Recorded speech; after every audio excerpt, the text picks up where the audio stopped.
For today. It is Thursday, May 7th, 2015. I'm Doug Hagmann in studio with my son, fellow investigator, fellow researcher Joe Hagmann. Together we are the Hagmann and Hagmann Report. Folks, you're about to hear just an incredible 3-hour program. I believe incredible. Just putting all the facts in one place. It is later than you think. Folks, our job is to bring you the news that shapes the headlines, the news that is convoluted and hidden amid this funhouse of entertainment that we call the news, right? The corporate media. We'll do the headline and news triage so you don't have to, and that's in fact what we're doing. Our home base on the internet is hagmanandhagmann.com. Please bookmark that website. That's hagmanandhagmann.com, and we're also simulcast our shows every weeknight from 8 to 11 by the Christians United Broadcasting Network. There. Tune us in at the hagmanandhagmannreport.com. Different, of course, than hagmanandhagmann.com. Now, tonight we'll be piercing that fog of disinformation that we're seeing just spread like this inky blackness all over our country. We're going to be piercing the veil of misinformation and misdirection and helping you see what's important, but are not meant to see. Would like to say that our prayers are with, and our thoughts, of course, are with Paul McGuire, who's having the prayer meeting tonight. In fact, it's already started. Well, no, time difference. Thank you. Starting at 7 p.m. Pacific time, 10 p.m. Eastern time. And I just hope that that's going to really be a really great. I know it's going to be a great event. I just hope so many people, are able to attend. Joe, you were saying something about. I talked with John Robertson before the show, who does HH Connections, and we were informed that two couples from Salt Lake City were driving all the way down to Los Angeles to be a part of that prayer meeting, and they were listeners to the show. All right. Well, Salt Lake City to Los Angeles. That's a day's drive. Yeah, indeed. That's quite and it just makes me wonder about the people in Los Angeles. And I know people have got commitments and other things, but it's later than most people realize. I've been realizing this or becoming. I've been seeing this, and I think of late, and I think that the evidence. Looking at this from an investigative point of view, I think the totality of evidence is showing that the time is much later than we believe. Now, I said last night, and I mean this, we don't set dates, and we can't set dates. I don't know if everything's going to start happening. I don't know if things are going to really go south this fall economically. I don't know if summer is going to be the summer of rage. It doesn't matter. We already had a spring of virtual rage. We saw the same players in Baltimore. And folks, this is so important for you to understand. The same players in Baltimore were some of the same players in Ferguson. And this whole race-baiting situation is being seeded by the globalists. It really is. Before we get started on the program tonight, I just want to mention, Mother's Day. Regardless of what happens, it doesn't matter. We have moms, don't we? Or we have wives that have raised our children, and they've done such a great job. If you've got a mom, how lucky you are. Whether she's, 49 or 99, just how lucky you are, folks. Mother's Day, this Sunday. Pro Flowers, fantastic company, great product. They've got some of the most gorgeous flowers I've ever seen. And I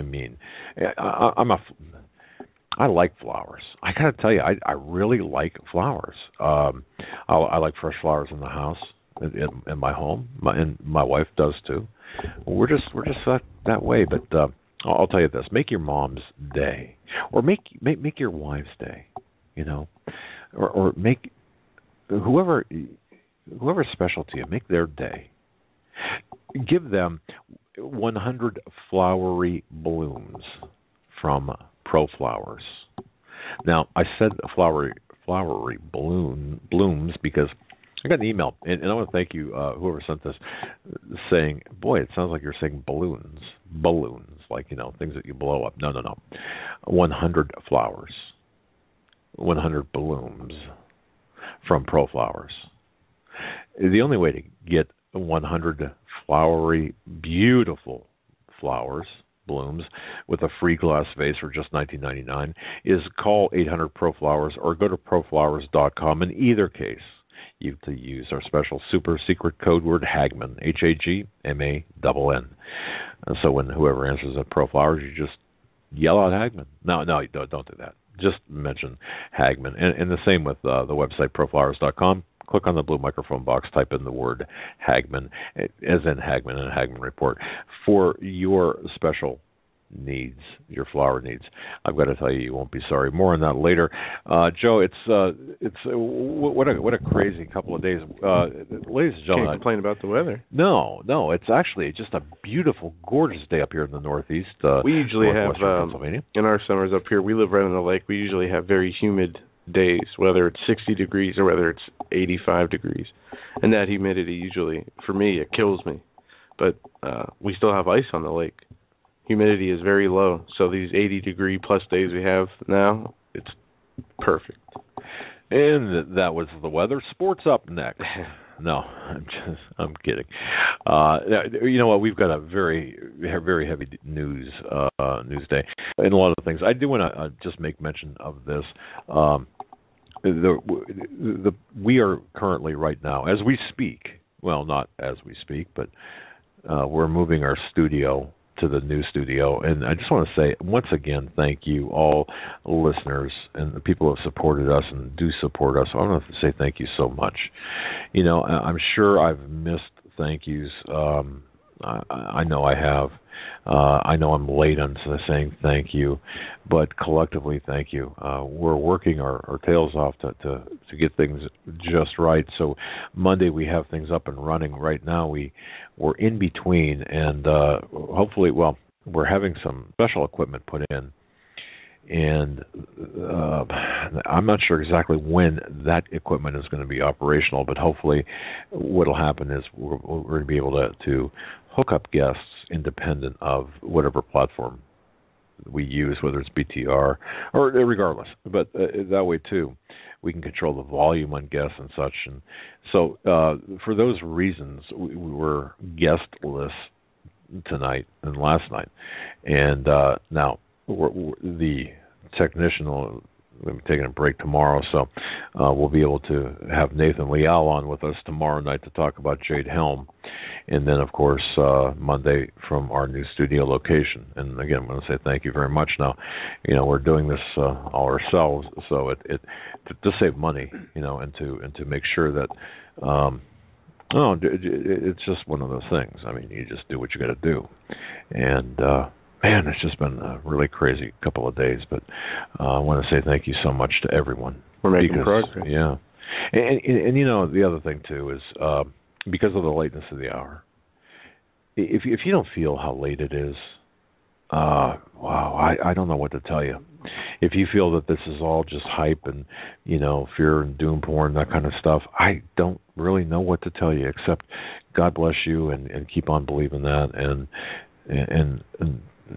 I just hope everything works out for you.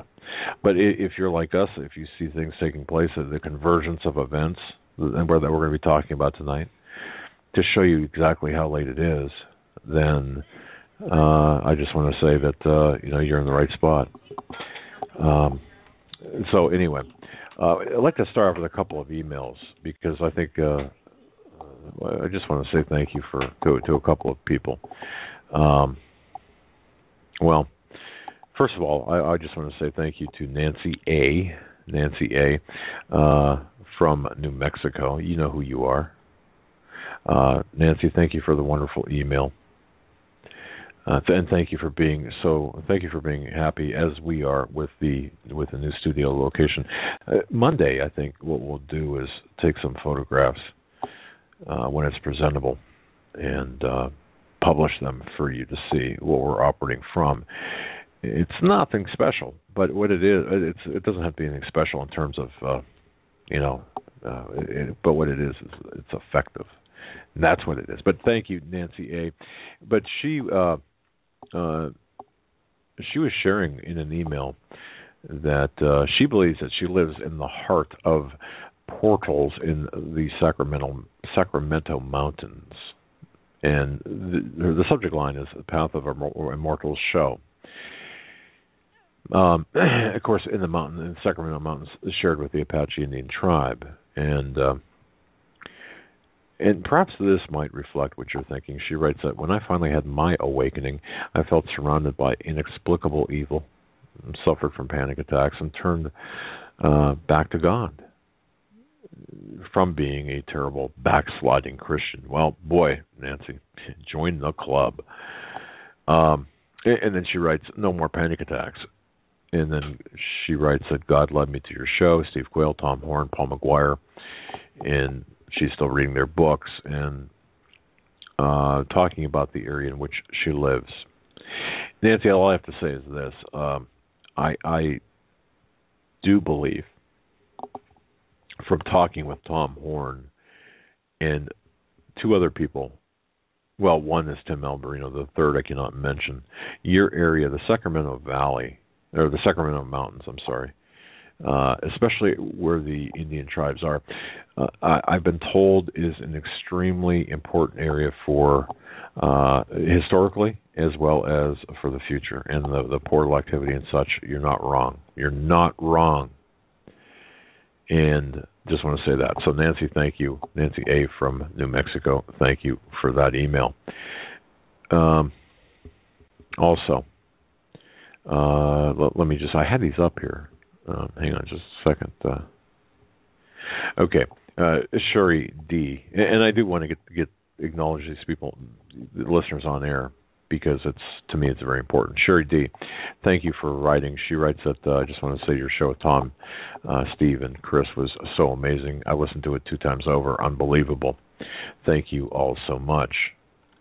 It's interesting because I was working in the studio at 6:30 this morning, and I was listening to the show again. It's difficult for me to, and I don't know, Joe, about you, but it's difficult for me to listen to past shows.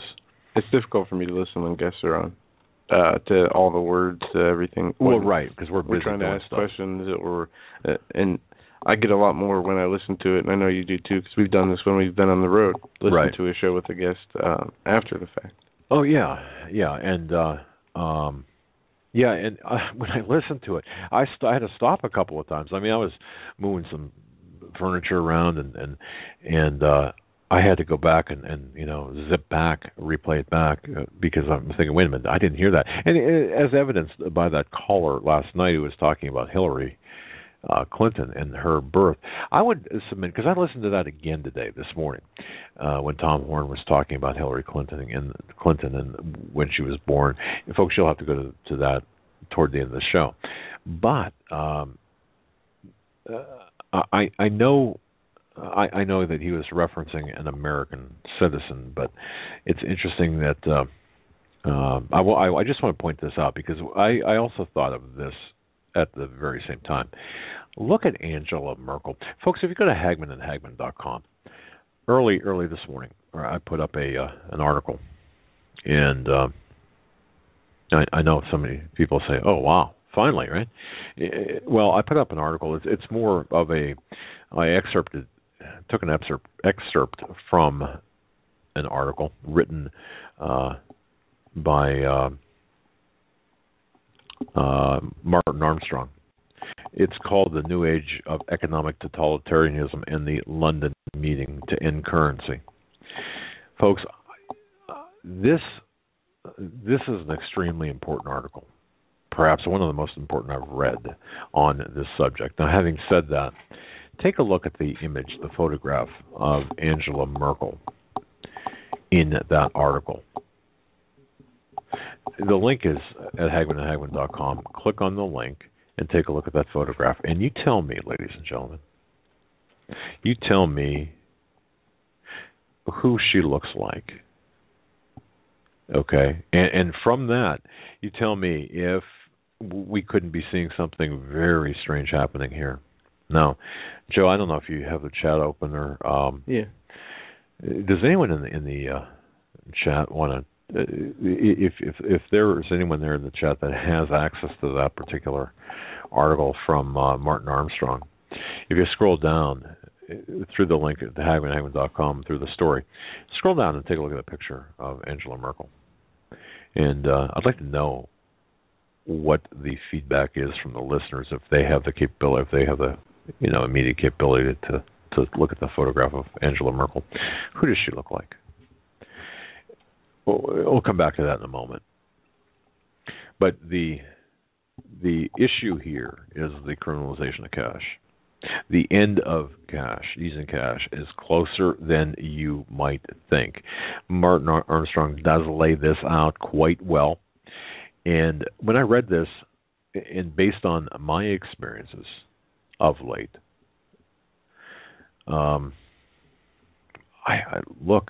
I truly believe that there will be an economic crisis in the very near term that's going to force everyone into digital cash, and outlawing the paper currency,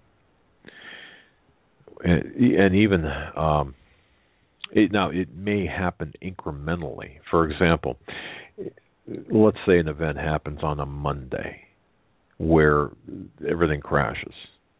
Or maybe it begins to crash and it takes a week or two for it to finally crash.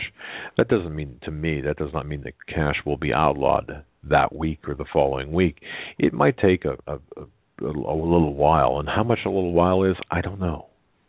But ultimately, the ultimate goal is, and remember this, the ultimate goal is control. And centralization and then control. Because the fewer choke points that you have to worry about, the more control you have. So think of it like a pyramid, or like any business. We'll say, if you've got 100 managers underneath you, you've got to control 100 managers. Well, that's difficult. It's easier to control 10 than it is 100. And this is the intent, or this is the template of the people in power.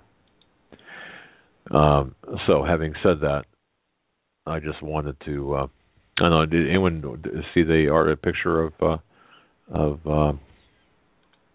Anyone say anything about the picture of Angela Merkel? Who she looks like? Mm-hmm. Well, Hitler. Yeah. Yeah. And we've talked about this on our program before. And I do believe that the Hitler's doctor, I really believe this. And looking at this, I know this sounds like a fantasy and like a really fringe conspiratorial stuff. And if you said this to me 10 years ago, I would have laughed my butt off at whoever said this to me. But the more I study this and the more I look into this, the more plausible this seems. I do believe that, and go ahead and laugh, folks, but I do believe that Angela Merkel is, in fact, the illegitimate offspring of Adolf Hitler through the artificial insemination of Hitler's sister-in-law. That's just me. Now, Heidi, thank you so much. In her subject line, chest pain, I thought, oh no. Anyway, she writes this: I've been a listener for about a year now. I was aware of many things you discussed, but your show is the first place I could find that put the information in one place. I'm awake. And that's what we try to do. We try to grab everything and put it all in one place, so you don't have to go out and look at 50 different or listen to 50 different shows. That's not to discourage you from doing so. I certainly would encourage you to listen to all the shows you can, whether it be InfoWars or whatever, but they do a fantastic job. Alex does a great job in his show. And Sheila Zelinsky does a great job. I'm trying to think who else. Well, the Hawk, fantastic, absolutely. So anyway, but she writes. She says, I have to tell you, I've been so grieved this week by the deception in the body here in Reno. It's where she's from. That my blood pressure shot up to 149 over 112. She writes, I'm only 42 with no previous hypertension. Also, I began to have chest pain and left arm pain. I thought, is this because I'm getting so concerned that my body can't handle it? I've been praying, though. I just can't seem to shake the physical reaction to what is happening. This from Heidi. First of all, Heidi, let me just say this. If you do have chest and left arm pain, seriously, I mean, if it's a continuous thing or if it's severe enough, I certainly would seek medical attention because you don't want to be messing around with that stuff, even without a previous history. But now, in a larger sense, I've been hearing from a lot of people who have been internalizing things, the news, but they've also been reacting to the darkness, the negativity out there. I just, there's something about this. One and folks, a woman you'd all know and love, of course, is author Maria Canisse. Prepare for persecution. She gets that way too. I mean, I'm not breaking any confidences here, but there are times when she becomes physically overwhelmed by the news. But I could name probably another half a dozen more people that I know within my inner circle that have to walk away from what they're seeing. Have to stop. And whether you just read the Bible or you talk with others or go for a walk, take the dog for a walk, smell some flowers, whatever you got to do to detach. But I remember when I was when I was working in the emergency medical field, you'd respond to a call where you'd see a fatality or multiple fatalities or whatever the horrible images would be.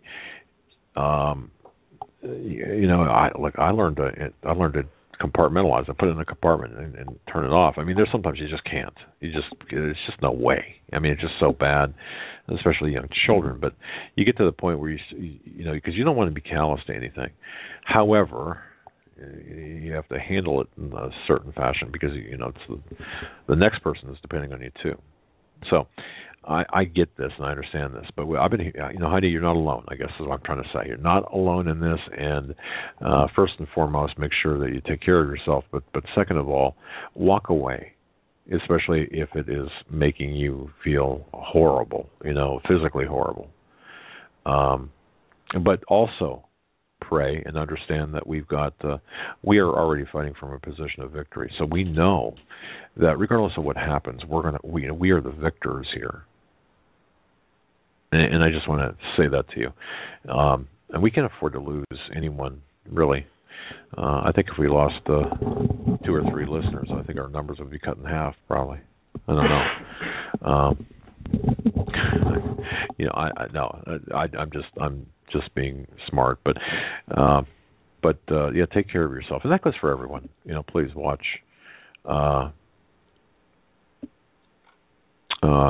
Just watch. Please take care of yourself. Next from Aaron W. Thank you, Aaron, about Jade Helm 15. He writes, hello. I forwarded 3 docs that come from this gov that prove what Jade stands for and what it's about, actually, to Steve Quayle and asked him to send them along to you. Also, I've contacted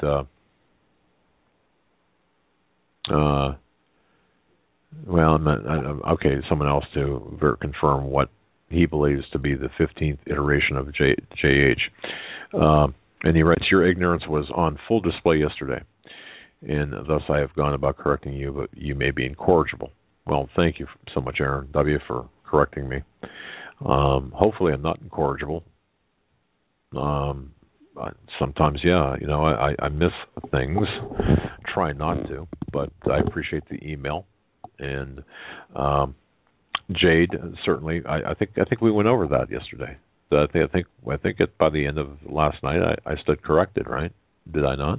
Or was that my imagination? Anyway, I'm not incorrigible, and thank you so much for correcting me. And if you think I'm incorrigible, well, I don't know. You can always, I don't know what to tell you.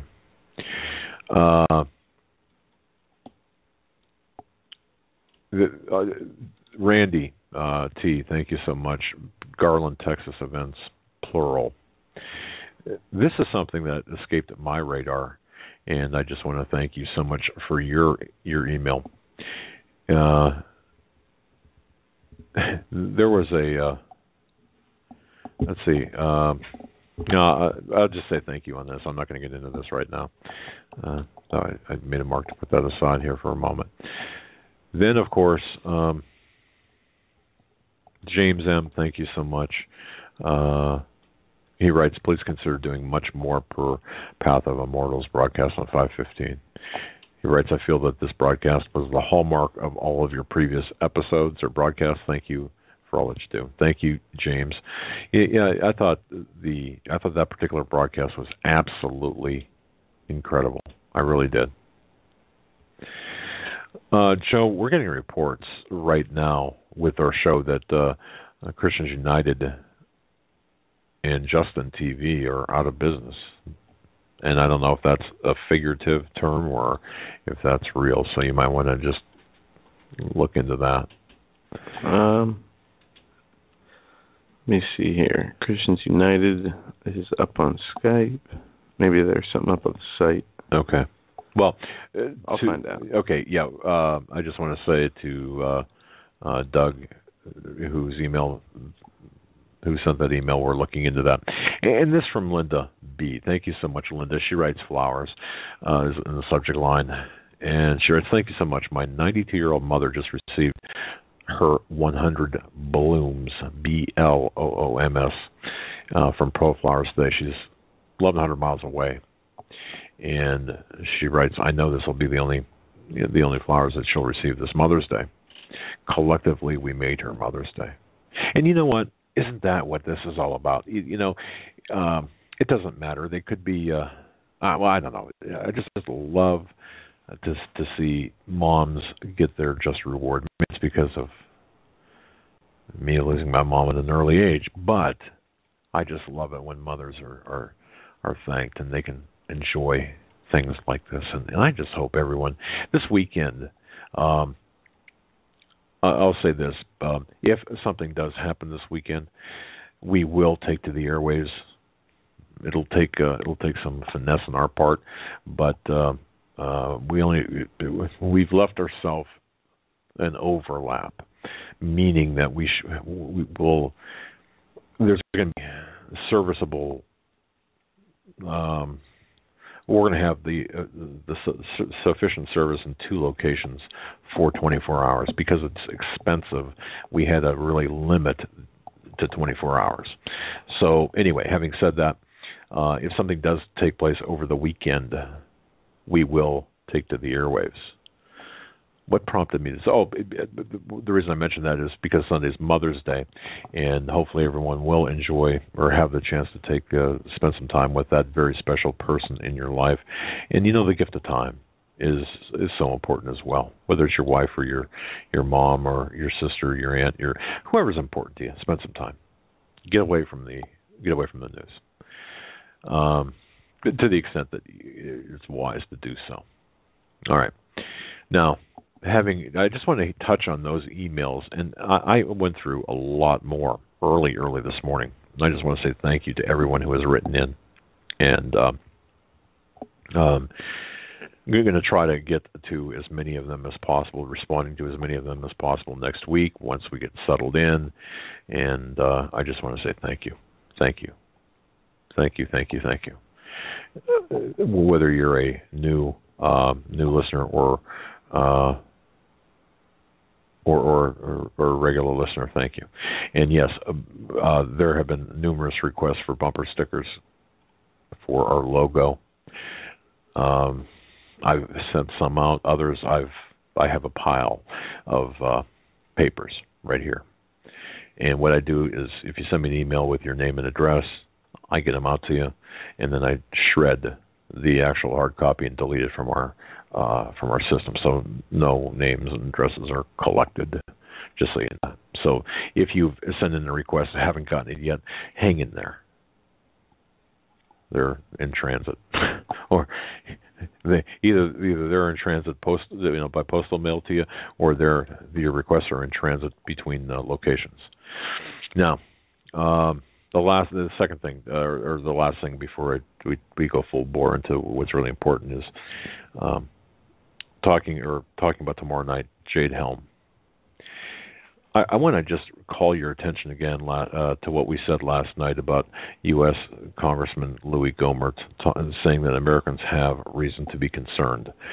And, I mentioned this last night, and I know that we have some listeners tonight that were not here last night, and I just want to drive this point home. When you've got a sitting congressman, for whatever reason, saying that you should be concerned, I have a tendency to listen. I do know that Gohmert had looked at the Pentagon map as per the news story, and of course he was talking about the designation of the various states being hostile, neutral, favorable, whatever. But I contend, and we're going to be getting more into this tomorrow, I contend that Jade Helm is it's a multifaceted operation. What you see is the eye candy, and even to some extent the distraction. What you're not seeing is what Nathan and Joe will be talking about tomorrow night, and I think this is so critical. There's talk about extraction drills, or just extracting people, meaning dissidents. But there has been a program of insertion of federal authorities, federal officials, if you will, whether it be from DHS or other law enforcement agencies, into patriot organizations, or into areas where there is constitutionalist activity. It's almost like we're behind enemy lines, and we're being infiltrated by the rogue elements of the government who want to take us out. Stop this rush toward, or this push toward this free speech and the Second Amendment and the First Amendment, and the preservation of our rights. That's what's going on, and that's what has been going on. It is not just a military operation, but it's a psychological operation. It is a human intelligence operation, and it involves all of the states, not just those mentioned. I just want you to know that. So tomorrow night we're going to be talking a lot about that. And I do apologize if I did make a mistake with respect to Jade Helm, with the acronym JADE, and as many people pointed out yesterday, and I thought I corrected that. I apologize for that. Yeah, I said, show me the document. Show me the document. Well, thank you for doing so. So I take it back. But no, thank you for correcting me. So I'd like to think to that previous email, I'm not incorrigible. But with respect to the now to the news, I hope everyone does read the article by Martin Armstrong. Please do so. His website is armstrongeconomics.com, or you can go to hagmanhagmann.com and the first article there, the link directly to it. He's the guy that created the economic confidence model. And if you look at, just because I've had a couple of people ask me this question, 2015.75, people say, well, what's that mean? Third quarter of 2015. Okay, so, and in some cases it'll be 2017.9, for example. What does that mean? Well, that's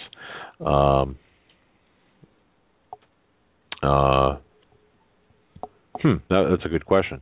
I was going to say that is the ninth month, or toward the end of the year of 2017. I'm not sure. I'd have to get into that. But nonetheless, you can see from the charts, you can see from or you can read from the information where he believes that there will be really no incentive, and in fact penalties for people to keep cash in the bank.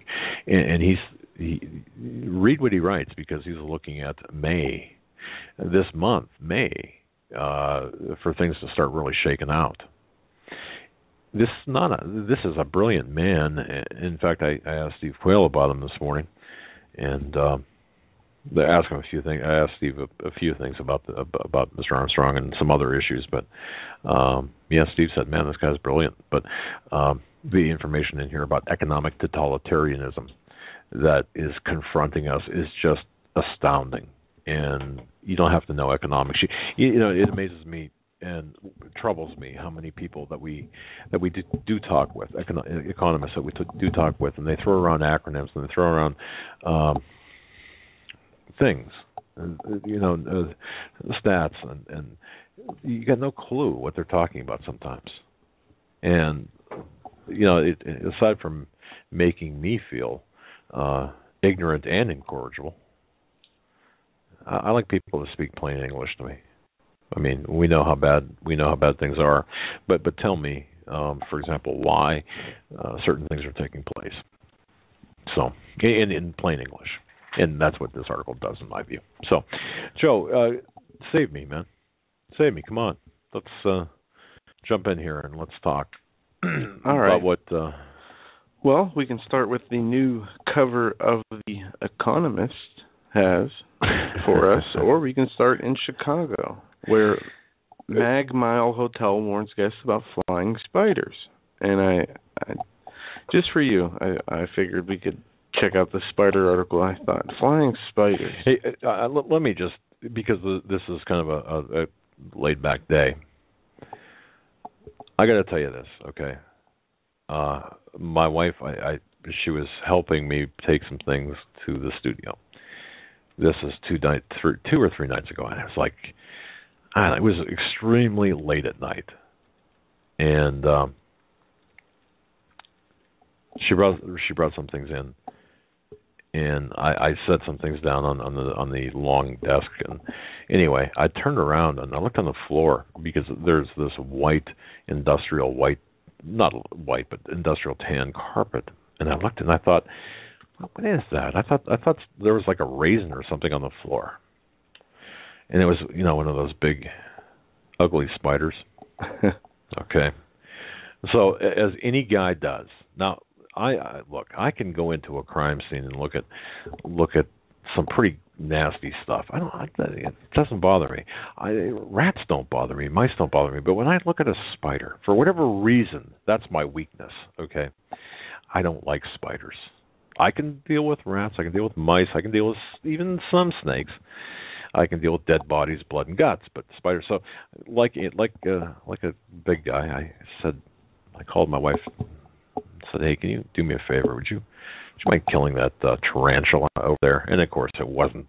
I'm exaggerating, but so yeah, I'm admitting it. Well, this is kind of an interesting story. Flying spiders. It says if you wanted to stay at this Chicago downtown hotel, flying spiders would surprise you about seeing this flyer that the hotel passes around. Note to guests at the Hilton Chicago Magnificent Miles Suites shared on Reddit requested you not open your windows in your suite during the time to avoid the annual migration of high-rise flying spiders, a Chicago phenomenon. Flying spiders, a type of orb weaver spider commonly known as bridge or gray cross spiders, technically don't fly. Baby spiders spin balloon-like webs and are caught by the wind and travel great distances. When full-grown, they're about the size of a $50 coin. Really? They're that big? They say that's little sources to arachnophobes. Chicago, as evidenced by some of the over-the-top comments about the photo of the Hilton's note posted on Imageer, calling for room service to order fire. Calling room service to order fire to ordering a strategic nuclear attack on Chicago.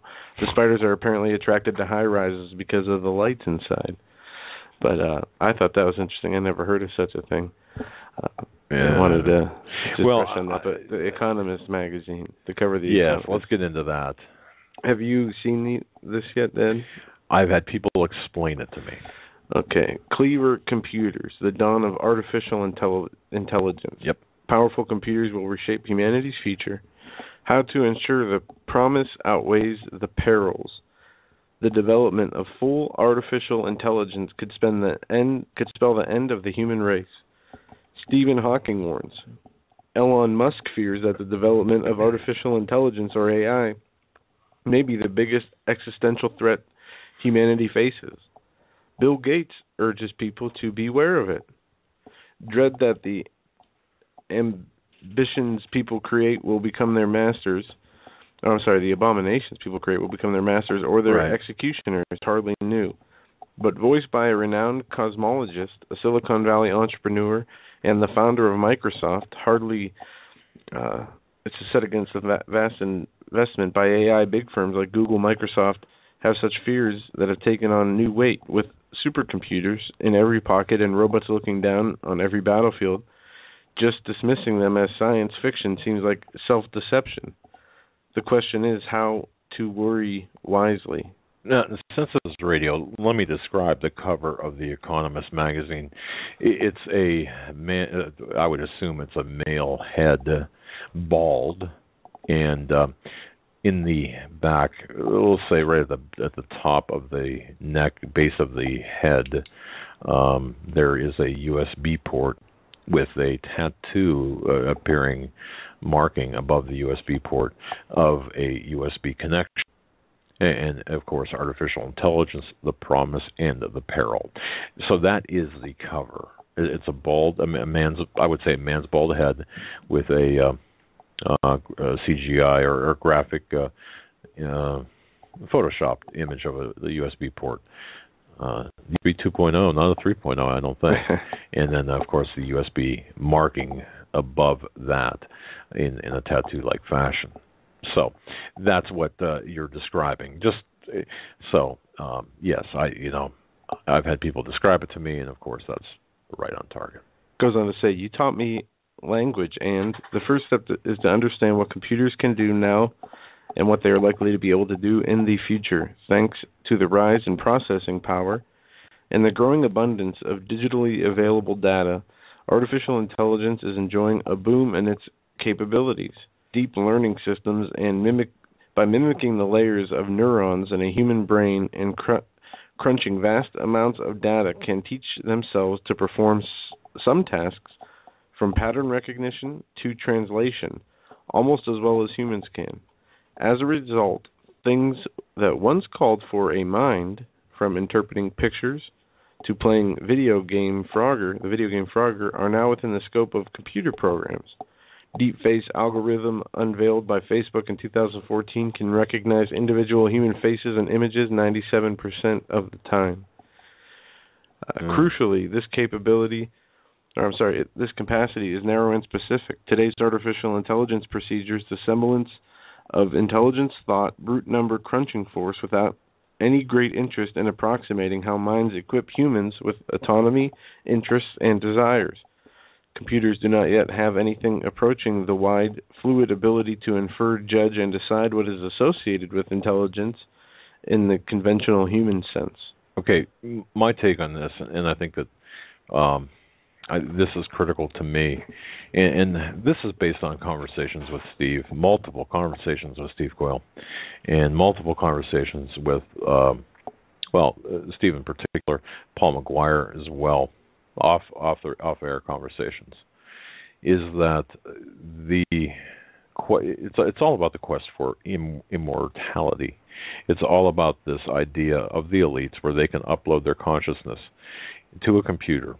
And if you remember me saying earlier many times that I believe personally that consciousness itself is resident outside of the body. So if you think of DNA being our DNA having a specific harmonic frequency, you're able to access your consciousness, including your memories, through the and I'm simplifying this as much as I can, and I'm not even sure I totally understand this, but think of your DNA as like this vibrating antenna that connects to a sector on a hard drive that has not just your consciousness there on this hard drive, but everyone's consciousness. And this is not New Age now. I'm not talking New Age at all. I'm talking about, I think, and so does Steve Coyle and Paul McGuire, it's biblical, and it probably could be biblically supported.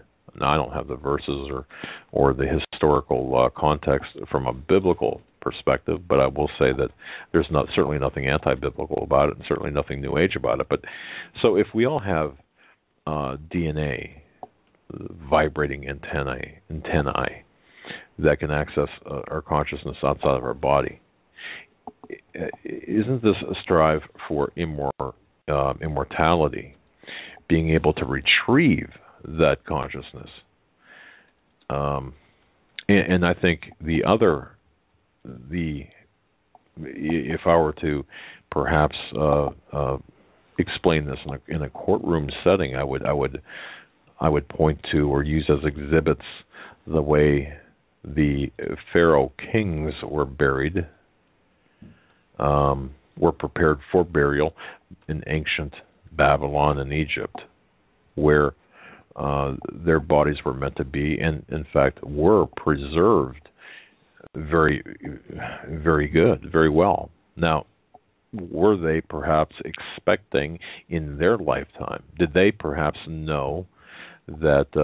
Did they have the scientific knowledge during their lifetime passed down, perhaps from the pre-Adamic race, if you believe in that, or the Atlantis, race, or the denizens of Atlantis, if you believe in that? Could it very well be that they were expecting to be able to do what the very elite are planning for today? But I believe this is what this is all about. And also by this quest for immortality, there is that becoming a god in and of yourself. And I think that it's all of blasphemous, and it's certainly all anti-Christical or antichrist in nature.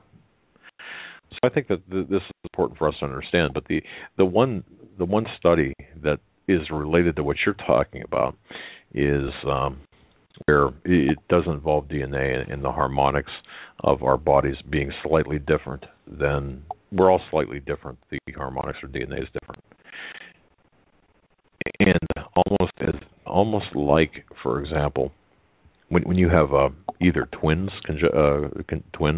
by birth, identical twins, or you've got a husband and wife, and you hear about this all the time, a husband and wife who have been married for 50, 60 years or living together for that period of time.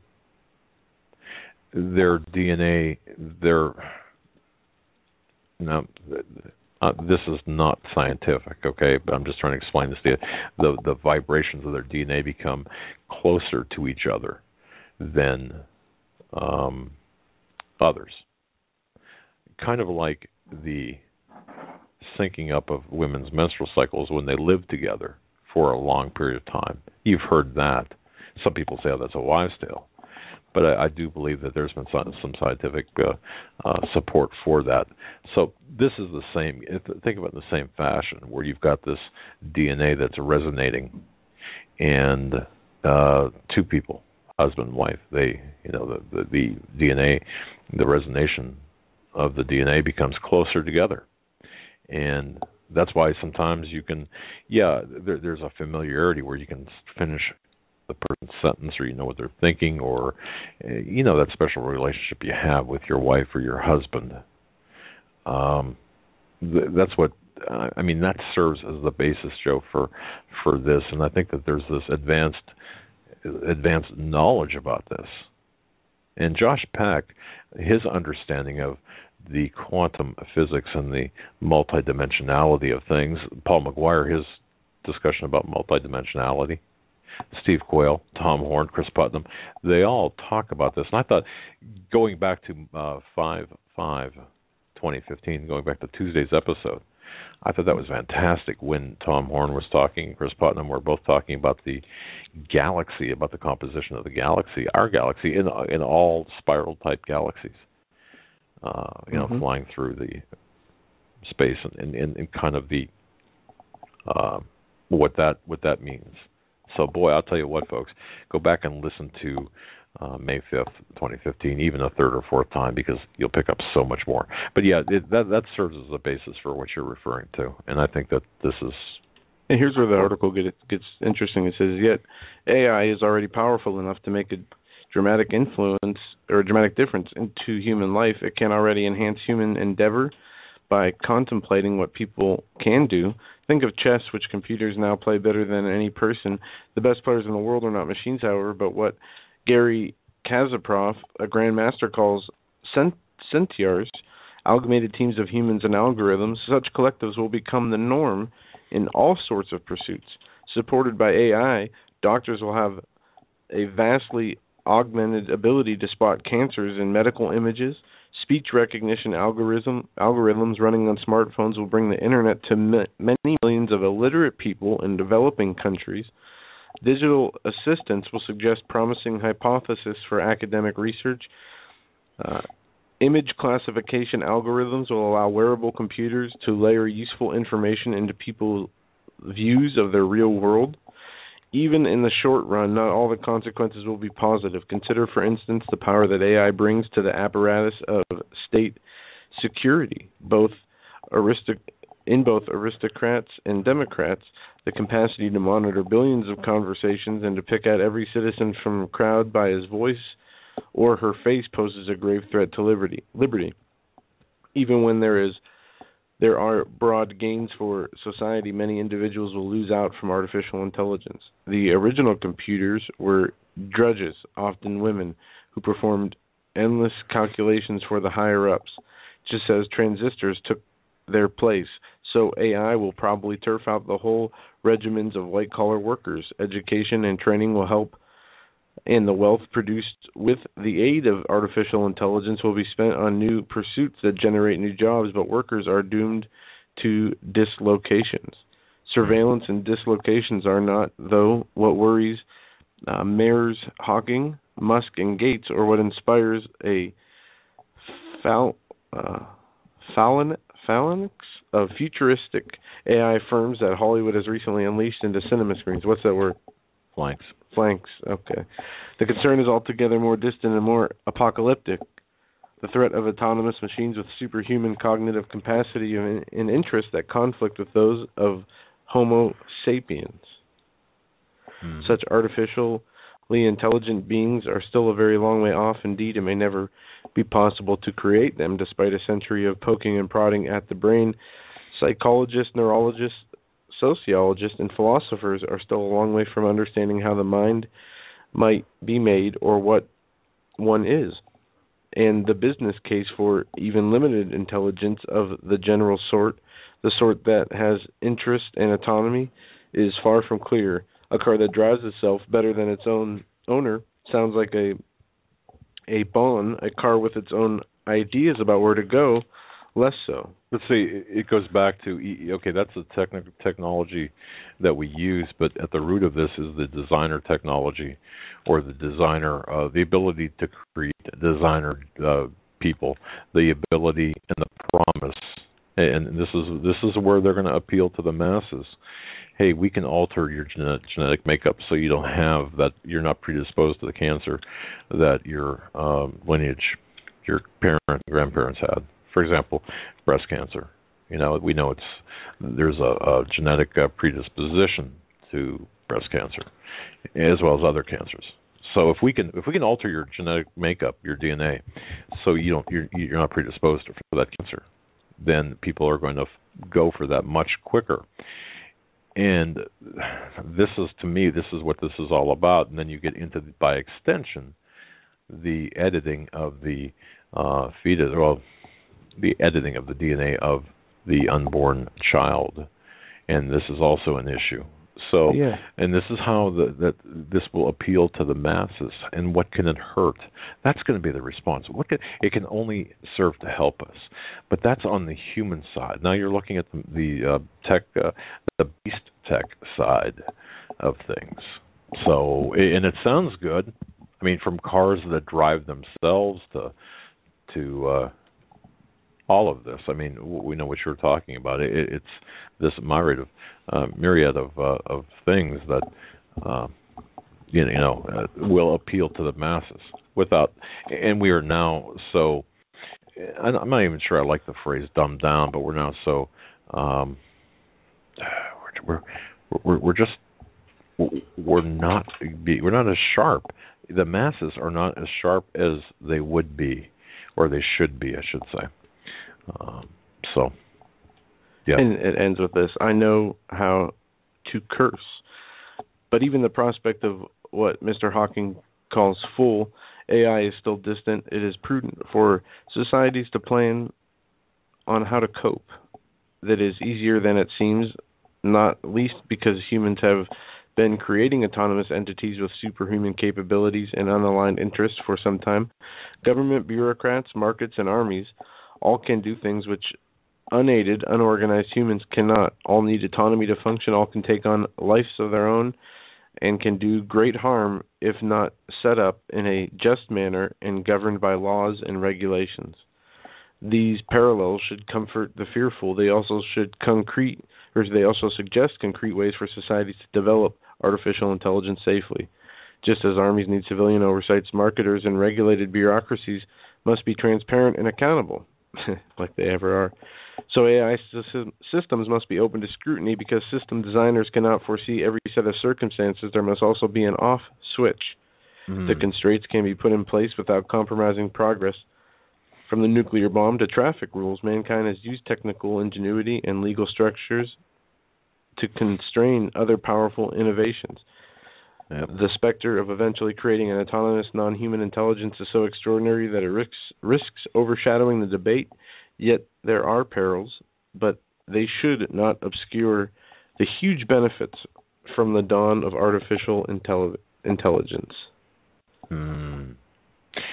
All of this AI talk, and I'll be the first to admit this, when Steve and when I first began to talk with Steve, and he was talking about artificial intelligence and the advances that we've made already.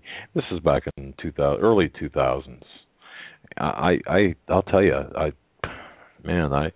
told him, I said, Steve, I really think you're crazy. I really think that you're out there on this. And he said, no. I mean, our scientists, the scientific community is light years ahead of where you think they are, and he's been proven accurate. And I've, of course, since apologized to Steve many times over, but and he's right. I mean, he was right back then, and he's even more right now. I mean, talk about being right on target. So there's another. We're up against the top of the hour. When we come back, I just want to say this, and then I'm going to turn it back over to you. Remember yesterday, Joe, you specifically were talking about the bird flu in Minnesota, or in the heartland of the United States. Yes. Okay. Mary C. sent an email that I do want to touch on this, because after the top of the hour, after we talk about what I found early this morning on a couple of Islamic websites about some potential attacks, lone wolf attacks, and where they said they're not exactly specific, but certainly the targets appear to be pretty. Well, you'll know them when you hear them. Okay, so I just want to those two subjects. I'm going to remind you of that before the break. Okay, so you go ahead and take us wherever you want to go. Well, there's an article, How Our Thoughts Control Our DNA. I want to just kind of touch on a few of the points made in here, but we're going to jump out and take a quick commercial break as we are at the top of the hour. Folks, you're listening to the Hagmann Hagmann Report on this Thursday, May 7th, 2015.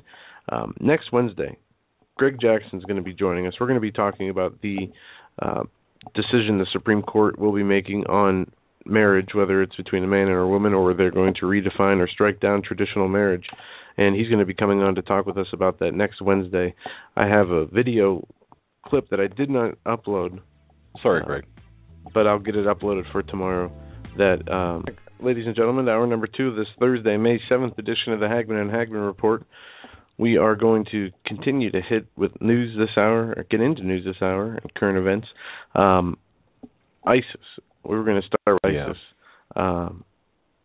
During the break, me and my dad were talking. The whole thing in Garland, Texas, was centered around a art contest for the winner of a Muhammad drawing. Well, let me correct you on that just for a second, because a free speech event with an art contest.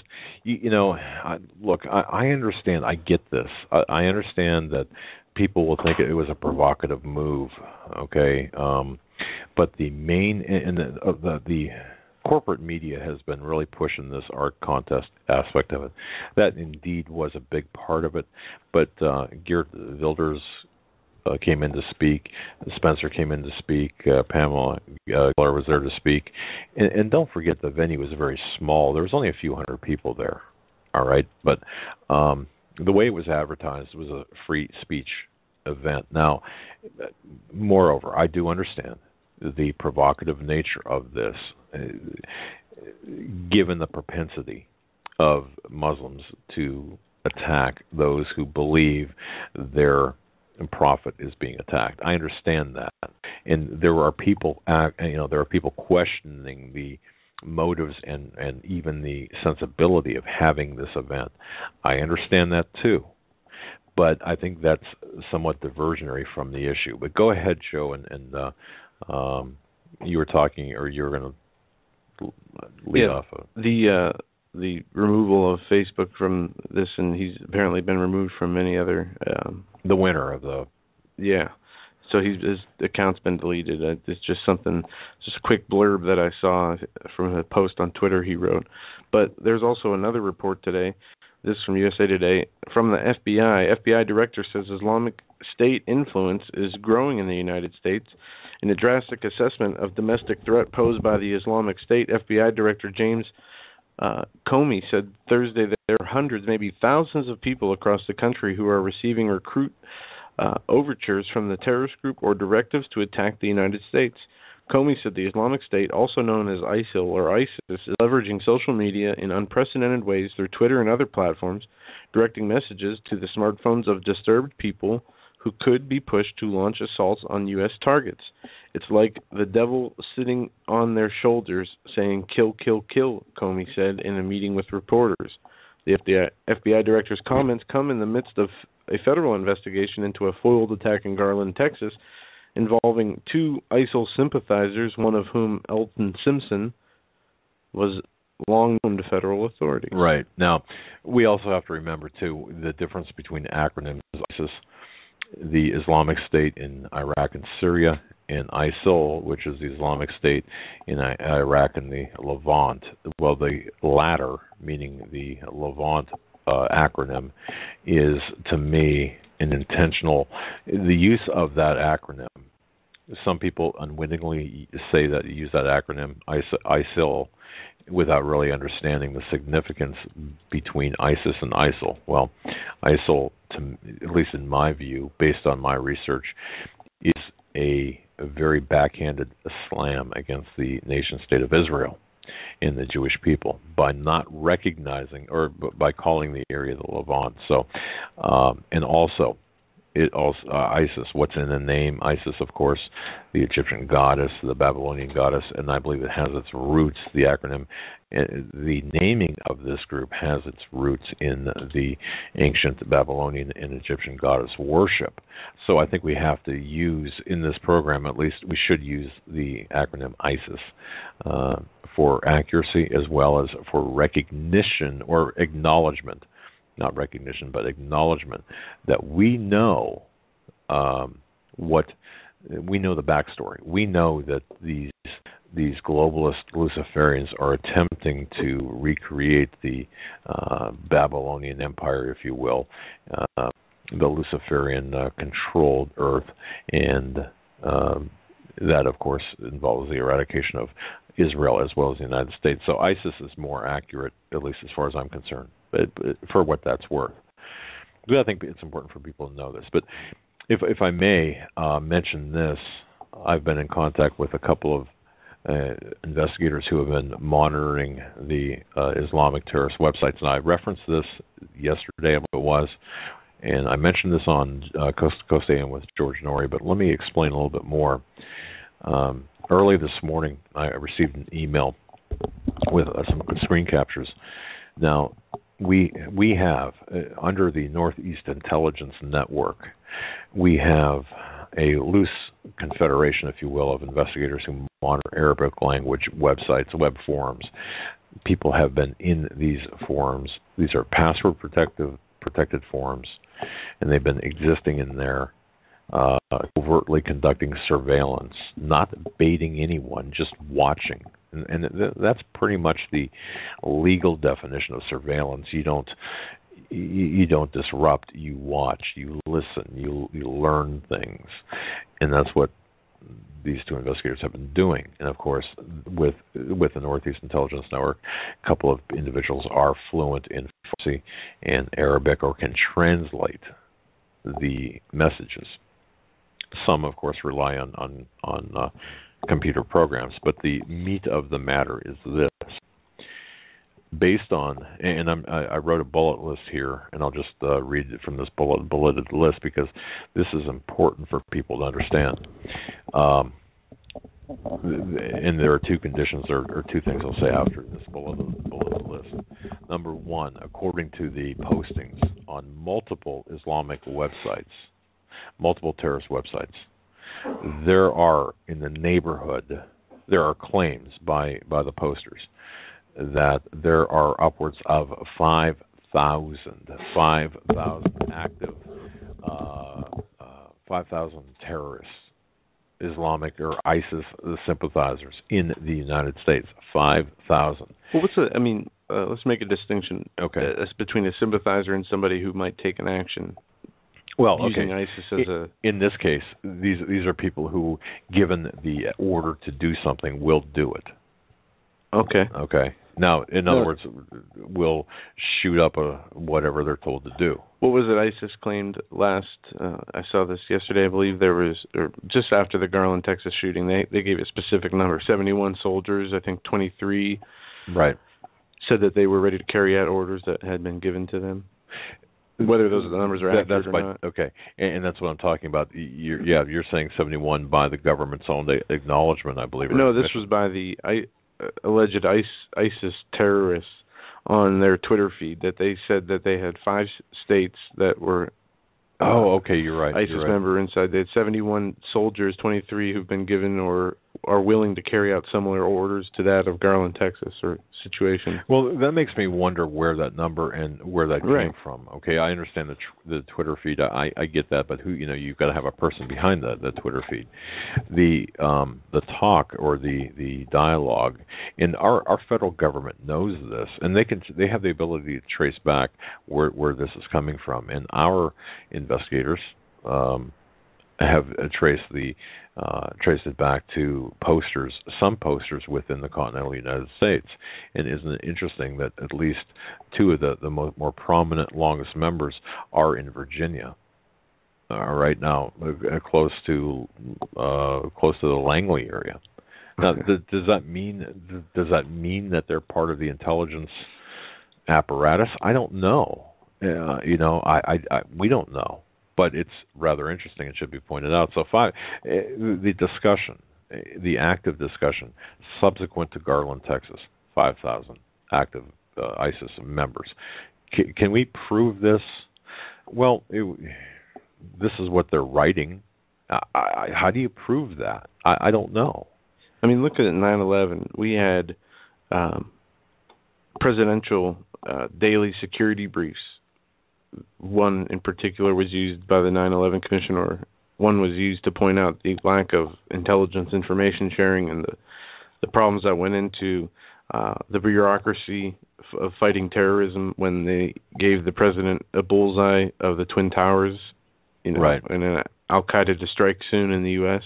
was one of the daily intelligence briefings given to Bush that later came out.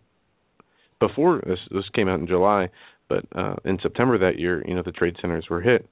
So, I believe, as there's been a ruling, appeals court rules, NSA collection of phone records not authorized by Patriot Act, but we read from the entire artificial intelligence article that they are able to listen live to people, watch them.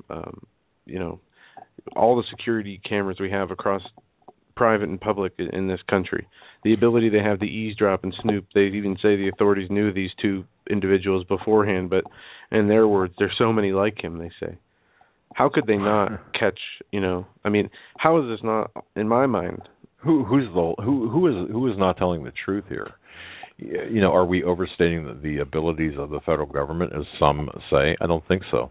I think the federal government has the capabilities right, to we can't believe all of this. They're that advanced, computer savvy, and that technologically advanced, where they can start, implementing and merging humans with machines. Yet they can't do the simple things they have and have done for years, which is listening to people and from their behavior detection methods to whatever it is that they've been able to do under the information gathering section of the Patriot Act to eavesdrop, spy on any suspected terrorist. How would they not know what they're going to do beforehand with all that sophisticated, It doesn't even have to be sophisticated, because that's the other side of this. In my dialogue with the people monitoring these forums, we've identified collectively now, and they individually have identified CIA or FBI or DHS, whatever, under the umbrella of the Department of Justice assets, who are in these forums. So you've got assets of our intelligence agencies operating in these password protected forums. And how we know this, of course, is because we've been bumping into them. There's ways to tell, and I won't go any further than that. But so, number one, upwards of 5,000, and not 71 or 70 or 2 dozen or however many they claim. I'm not even sure where that statement originated, aside from what you said, that there has to be there's something more to that. But so let's take it at its face at 5,000. The other part of this, they are operational through the Islamic, through ISNA, through the Islamic Society of North America. They're getting a lot of their operational instructions, and this is according to these posters in these forums. The members of the forums are getting their instructions through the Islamic Society of North America and through other such or other like organizations that are legitimate at their face, at least legitimately recognized. But the third thing is that most of these terrorists, and this would seem antithetical to the entire operation, are sympathizers or associated with or favorable to the Saudi regime. Now, I understand the difference between Sunni and Shia. I get all of that. I'm just putting this out there. This is raw data, okay? The fourth thing is they want to strike at our weakest. They want to make an impression. They want to strike. Now, this is a discussion. It's kind of like going on a discussion board, but it's password protected, and you leave messages, and other people will reply to messages and so on. And these are posters who have been in these message boards using the same name, same avatars, same everything since 2003, 2002, since we first started watching. So these are not newbies in these forums, but they want to strike at women, children, are soft targets in the heartland. Now, you might think that this is old news. We've heard this before, but there is a renewed resurgence here of these threats. Please listen to what I'm saying, and remember. And there's also, I found this very interesting. Number 5, there has been a lot of talk about the DC snipers, Muhammad and Malvo, right, where they want to see more operations on par with the DC snipers. Obviously, I'm paraphrasing here, but you get the idea. And listeners to the Hagmann Hagmann Report are getting this first, and I'm not sure I'm even going to write this out. I don't see any reason for that. Okay, I think this should serve as sufficient warning. The other thing is, they feel that this will have a two-pronged effect as well. Okay, the baiting, if you will, or the the reaction by the patriots, the constitutionalists, the reaction by us will serve a couple of different purposes. Will put us on the radar as the terrorists, even more so than what Napolitano did and what Obama is doing. And the second part of that is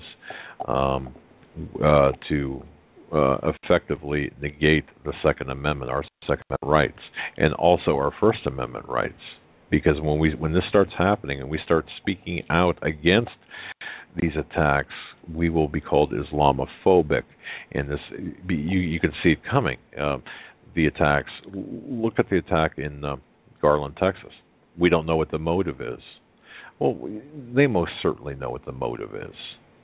The authorities, okay. And there's a lot of people out there questioning, Garland. What was it? What was it? What we were told it to be? And in this day and age, where we've talked about not only the artificial intelligence, the capabilities technologically to make up, their own video and news headlines. They've been creating propaganda since there's been a audible, even paper form of communications, like a newspaper. Right. They've perfected it with radio and TV. And this is a quote from, I'm remembering from the top of my mind, from a government document, 2025, Unconventional Warfare 2025, that the computer-generated graphics and Hollywood capabilities are so unable to distinguish from real events when seen on TV that they will be able to fake as much news as needed if they want. Very, very good point. To add to that, and to give this another angle, if you will, the discussion within these groups, they make a lot of reference to the English language version of the Al-Qaeda magazine. Okay, the Inspire, yeah. How glossy the references are to the PR campaign behind it. They're putting a lot of weight into the refinement of their PR campaign. And I think that that's important to mention as well as we're going down this list of things that we've found, or I shouldn't even say we found, the investigators who we're associated with working very diligently and coming up with these findings. So think about that, and you're right. I believe that we're seeing this very refined PR campaign, the use of these computer graphics.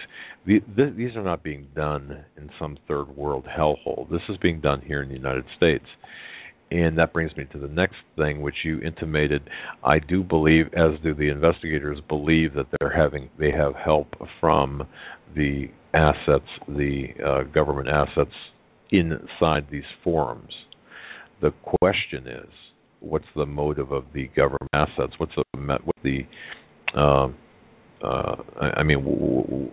are they trying to do here? Are they attempting to identify and then ultimately arrest, catch these terrorists? No, and the consensus among the investigators is no, that there is this assistance being granted in order to expedite the events. So if someone is talking about shooting up a mall, malls have been mentioned by name, Mall of America specifically, the greater places in Los Angeles, also on New York City, Miami. Now, I'm talking about areas here. Can we be specific? Do we have anything specific in terms of specific threats? No. And if we did, we would turn it over to the appropriate law enforcement agency, as well as tell you. But we don't have anything specific. We have general areas, as I just mentioned. Oh, and Texas being another one, Dallas, Fort Worth area, Oklahoma, the state of Oklahoma. But regardless, for whatever reason, Texas is drawing a lot of heat or a lot of interest by these alleged terrorists. And I find that interesting, especially with Jade Helm being kind of focused in Texas. are we seeing this control? Are we watching in real time this 9/11 or a 9/11 scenario develop, or an Oklahoma City develop, or what are we seeing here? 1990, the template from 1993 World Trade Center bombing. Are we seeing the intelligence agencies and operatives providing material assistance to terrorists for less than honorable purposes? And I question this, and ladies and gentlemen, when I remember vividly the conversation I had with one specific investigator. I don't have permission to use his name, but when we were on the phone, he said, I give up, I quit, I've got to stop, because I cannot tell the good guys from the bad. I can't tell the good guys from the bad guys anymore. The line has been blurred.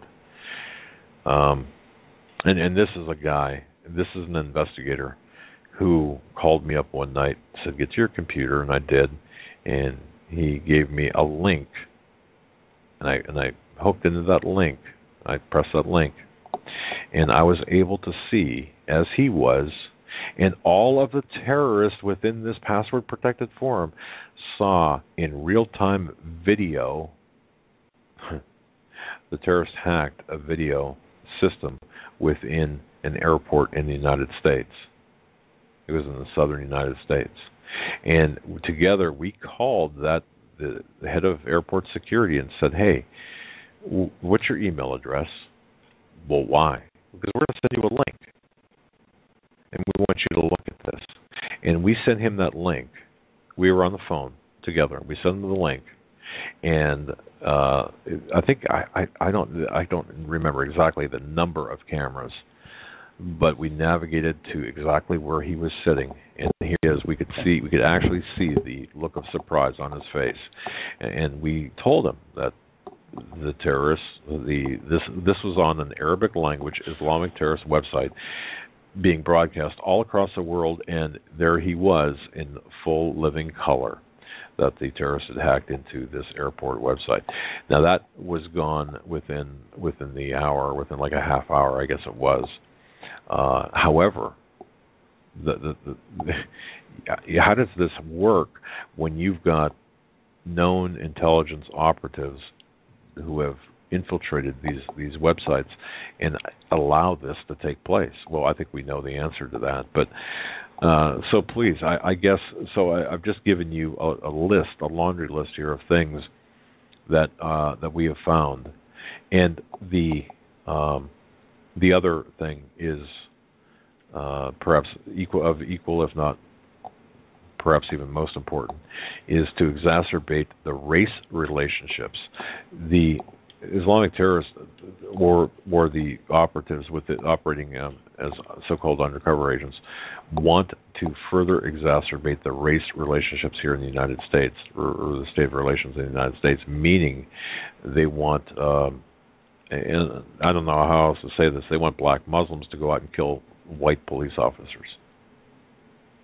Yeah. I mean, I don't know how else to say that, but that's the not just the intimation, but the suggestive postings on these forums.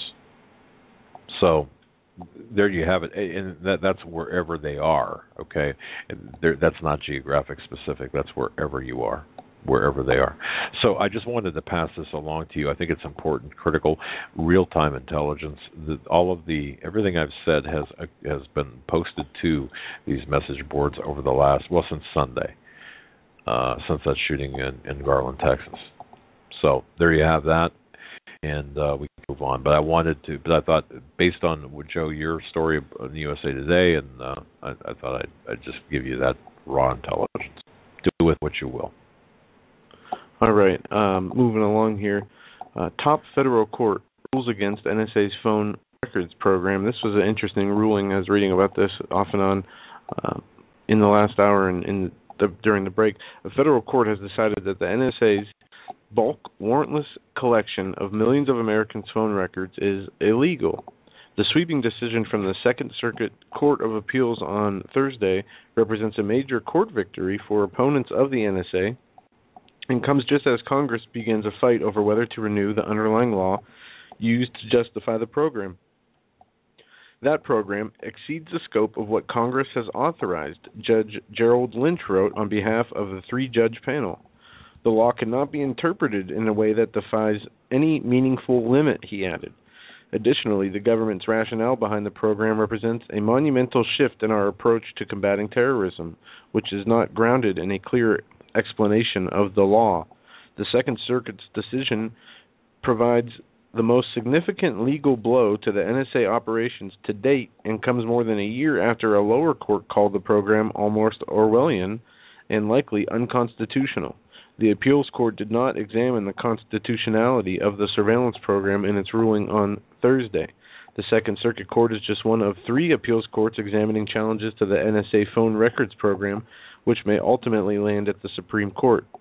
Section 215 of the Patriot Act authorizes the government to collect any tangible things that the government proves are relevant to an investigation into suspected terrorists. Let me repeat that because I was caught on this for a second.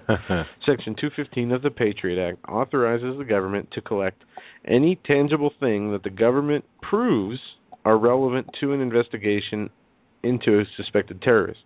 So if we're talking about a phone call, how can a government prove that a phone call or what was said in that phone call is proven to be relevant to an investigation unless they've listened to it before? Not, obviously. You can't unlisten to something. So they would have to break the law in order to listen to it to prove that it was relevant under this section. But obviously they can't do that. They can't walk it back. They can only listen to it and say it has no meaning. And that. Okay, now, I think it's important. One more time, go over Section 215 of the Patriot Act authorizes the government to collect any tangible things that the government proves are relevant to an investigation of suspected terrorists. But what you're saying, they don't have to prove it. They can they collect it first and then decide whether it's relevant later. To collect any tangible things that the government proves are relevant to the investigation. So it sounds like they have to prove it's relevant to be able to collect it. But they're not what they're doing it. That's not how they're doing it. They're collecting it and then deciding if it's relevant. And using what they have to prove that it's relevant to proceed with further surveillance techniques. But they keep the information. They don't destroy it. Exactly. But this whole ruling is moot in reality because is the NSA going to listen to Congress? No. Well, and that are they going to listen to the judges? No. And this is what Greg Jackson's going to get into when he comes on next Wednesday to talk about the coming down decision in the Supreme Court on homosexual marriage. Yeah, and I believe... What is the law? What are the judicial activism versus legislative action? What can be done? See, and I think Greg Jackson's going to my question to him was, it's fine to say that it's not legitimate, but what do you do? How do you respond? Okay, I use the example, and I think I might have even used the example on air, where you've got somebody who is not enrolled in the Obamacare, and this year now they've got to pay fines, right, to the IRS. The IRS is a collection arm of Obamacare. So do you become civilly disobedient by not paying the fine? And if it's just 1 or 2 or 5 or 10 or a small percentage, we know what happens. Of course, that fine is.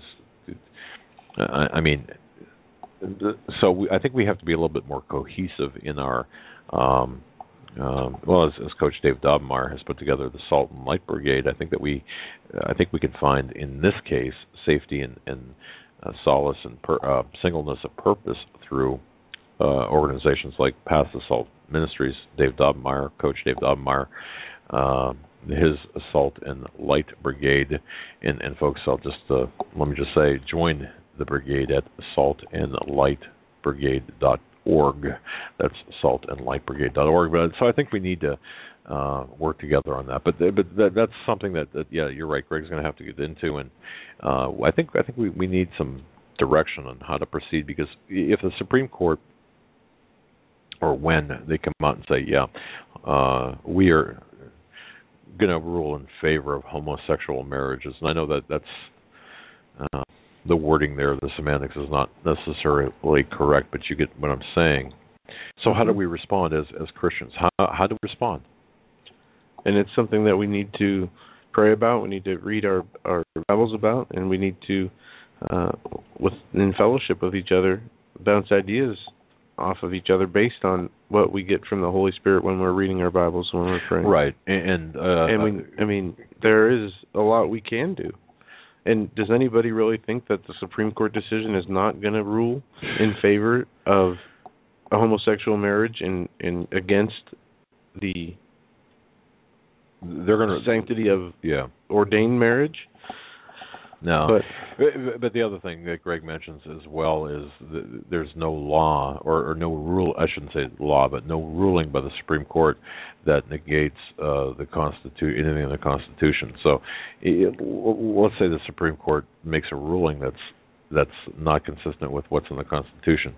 It is no law at all, and that's, again, Greg will get into that as well. And there's a way to fight that, and I think Greg's got a very good method of responding to that. I'll let him articulate that rather than me get into that. Joe, go ahead. I don't know if you saw this. We got the two pieces. One is on the amount of money the federal government has collected with taxes, and this second one, Fed's forcing, and I don't know, I got a computer freeze here. Fed's forcing public schools to adopt non-discrimination for transgender teachers and students. The U.S. Department of Education is demanding the Fairfax County Public School in Virginia suburbs, just outside Washington, D.C., revise their non-discrimination policies to include gender identity or risk losing federal funds they receive for their schools. The non-discrimination would apply to transgender students and teachers. Fairfax County School Board is scheduled to vote on a new policy, a revision of its existing non-discrimination policy, Rule 1450, on Thursday, May 7th. The gender identity or transgender policy is explained in a May 6, 2015 memo issued by a Stephen Lockhart, the Deputy Superintendent of Fairfax County Public Schools.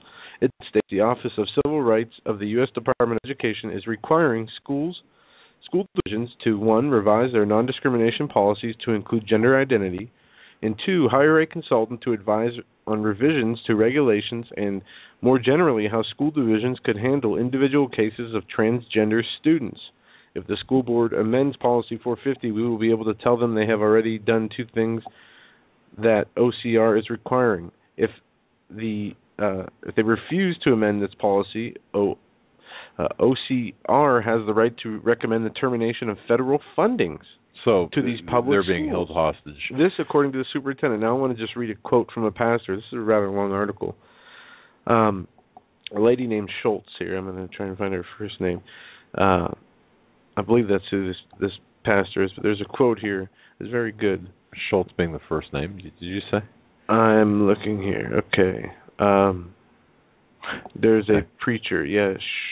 Okay. In a May 7th letter to parishioners of the McLean Bible Church, one of the largest evangelical churches in the county with more than 13,000 adult worshipers each week, Pastor Lon Solomon said that the school district has made no effort to engage parents or advise the public on what this means for students or employee safety or for parental rights, adding the policy affects all students from preschool to 12th grade and all school employees. Should this pass, it is my understanding that everything from locker rooms to bathrooms will potentially be open for children and adults who feel that their inner sexuality does not match their outer God-given physical sexuality. This both is shocking and morally and spiritually repugnant, he said. It demands a response from everyone in our church family living in Fairfax who loves Christ and the truth of his word. Well, so there you go. I'll just say this, that's it's ridiculous at its face, and there is what we have to do as well. I mean, we have to, number one, put up that wall, say, no, this is not going to happen, not in our school district. And, Billy Bear, folks, you remember Billy Bear. Yeah, he was arrested. 3-minute rule. But he didn't, I mean, that's not why he was arrested. I mean, that's the reason given for his arrest, but, he's showing the pornography based in a peripheral, at the periphery of what we're talking about here within the school district. And, of course, the school district did not want to put up with that. And, of course, he was arrested. But this is what it's coming down to. And I think we all need to stand up at school board meetings. I think we all need to but even more importantly, and more to the point, we need to pull our children out. If you have the capability, and I think we have to come together and help one another somehow. I know that moms and dads both have to work, and this is by design. I mean, just in order to pay the bills, and we can cut back. I mean, goodness knows, our family has cut back to accommodate. I mean, we've cut back down on our lifestyle because what's more important? The Your integrity lifestyle? What did you ever do? Well, yeah, I was going to say, cutting. How far back can you cut back? You don't even go. You get offered to go out to dinner. No, I'll just stay home. Oh no, and I think you going live out in to the dinner. office. I mean, what do you cut back on? Well, going out you to dinner. need to cut back on time in the office. No, but see, the thing is though, we've been set up to fail in terms of the middle class, and this is the destruction of the middle class. But I think we have to pull our children out of the government schools. I think calling them public schools, I think, is a disservice to. I think that we need to call them government schools, not public schools, because it's government indoctrination that's being taught, and this is the kind of drivel, the insane drivel that's being forced down the throats of our children, our innocent children, our most precious commodity. This is just unconscionable. So we have to make a stand, and we have to do this somehow. And I know it's going to be a hardship on many, but I think we have to. We must fight back. Before we go further, if you want to finish that, or no, because Mary C. wrote this, and I mentioned this before we went to the break, and I want to get to this because she brings up an extremely important point. Yesterday we were talking about the Midwest and about the bird flu going through the turkeys and chickens. And there's 20. Last time I read an article, poultry producers struggle to dispose of 20 million chickens. Right. Stinking, fly-swarmed piles of dead carcasses. Well, Mary C., thank you so much for your very, very well thought out email this evening. And the subject line is bird flu in Minnesota. Follow the birds. And I could tell that she put a lot of time into this. And thank you for this. But she says, I'm writing to you today about something that happened here in the Midwest, specifically in Minnesota, concerning the bird flu epidemic occurring with chickens and turkeys. Now, ladies and gentlemen, just listen with an open mind on this. And there's been a state of emergency issued in Iowa today over the bird flu. Okay.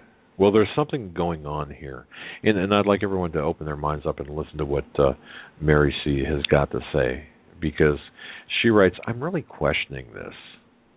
I've been experiencing some super discernment about this that's off the charts, that red flags are flying up everywhere, and I've been talking about it with the Lord, and I keep getting the phrase pressing in on me, and that I need to write to you about. Follow the birds. It will blow it will blow this wide open. Okay, and she writes that she feels strongly that she's through prayer that she's hearing from the Lord on this. Okay, so now here's where it gets interesting. And she writes, in an effort to be concise, I'll note some information here, along with observations and questions I've been pondering. And she writes, you guys are investigators. Am I on the right track? And Mary C., I think you are, because we have a phrase in investigations, you follow the money. And, of course, that speaks to motive, primarily motive, when we say follow the money. But it also speaks to there's a number of different things, but follow the birds in this case. Here are some points that she brings up. She writes, prefaces this by saying, this whole thing stinks to high heaven. There's no other way to say it. I just know that I know that I know. Now, she writes, in the past few weeks, 3 million birds have been euthanized. Or have they? Who has seen this? What are the procedures. Are they taken off site? Meaning, are they taken away from the poultry farms? Now, if they're cremated, where's the evidence of this? If they're taken off the farms, where are they going? Do they truly have this avian influenza? These are all legitimate questions, folks. I mean, when we've gotten investigations, of course, you have to start. Where do you start? Right at the beginning. And even though, and this is important to both Joe and I, and it has been and remains kind of a mainstay in our investigations, you might receive, we'll say you receive an assignment, and somebody hands you a folder, and inside that folder is a page of facts.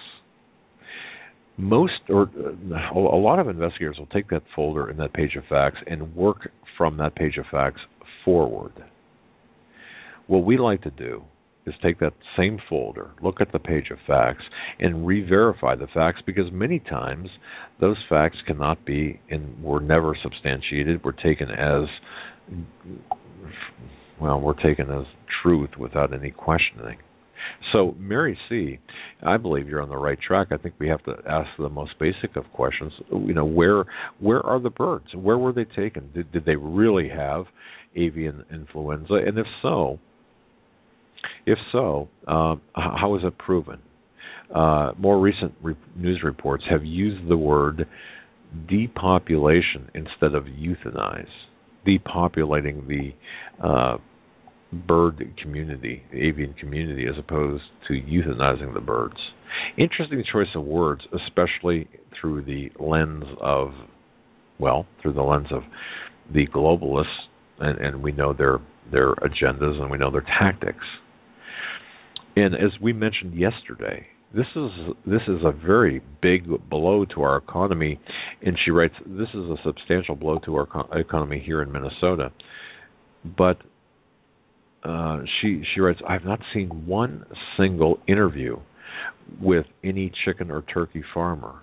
Now, Joe, wouldn't you think, given the nature of this issue, that you would have localized news reports of how this would affect the various farmers? Yes.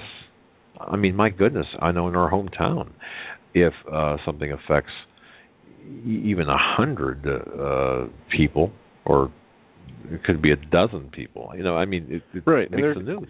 In this latest article, saying several states are struggling with on-site disposal. All right. So, and here, for example, they say Sunrise Farm, and this is out of Iowa too. Okay. Sunrise Farm out of Osceola County has composed about 2 million of about 3.4 million hens infected. Rembrandt Enterprises, the nation's largest outbreak with nearly 5.7 million laying hens, is also composting the state.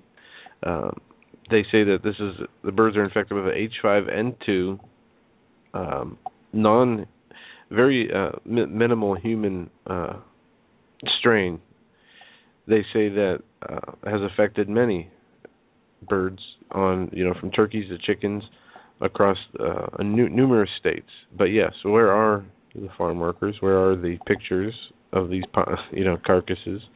Well, and one person in the chat room says that they believe that this is a preamble to food shortages, that there you go. They're rolling out an excuse as to why there will be food shortages. And yesterday we talked about, in the article, they said, turkey is going to be scarce this year for Thanksgiving.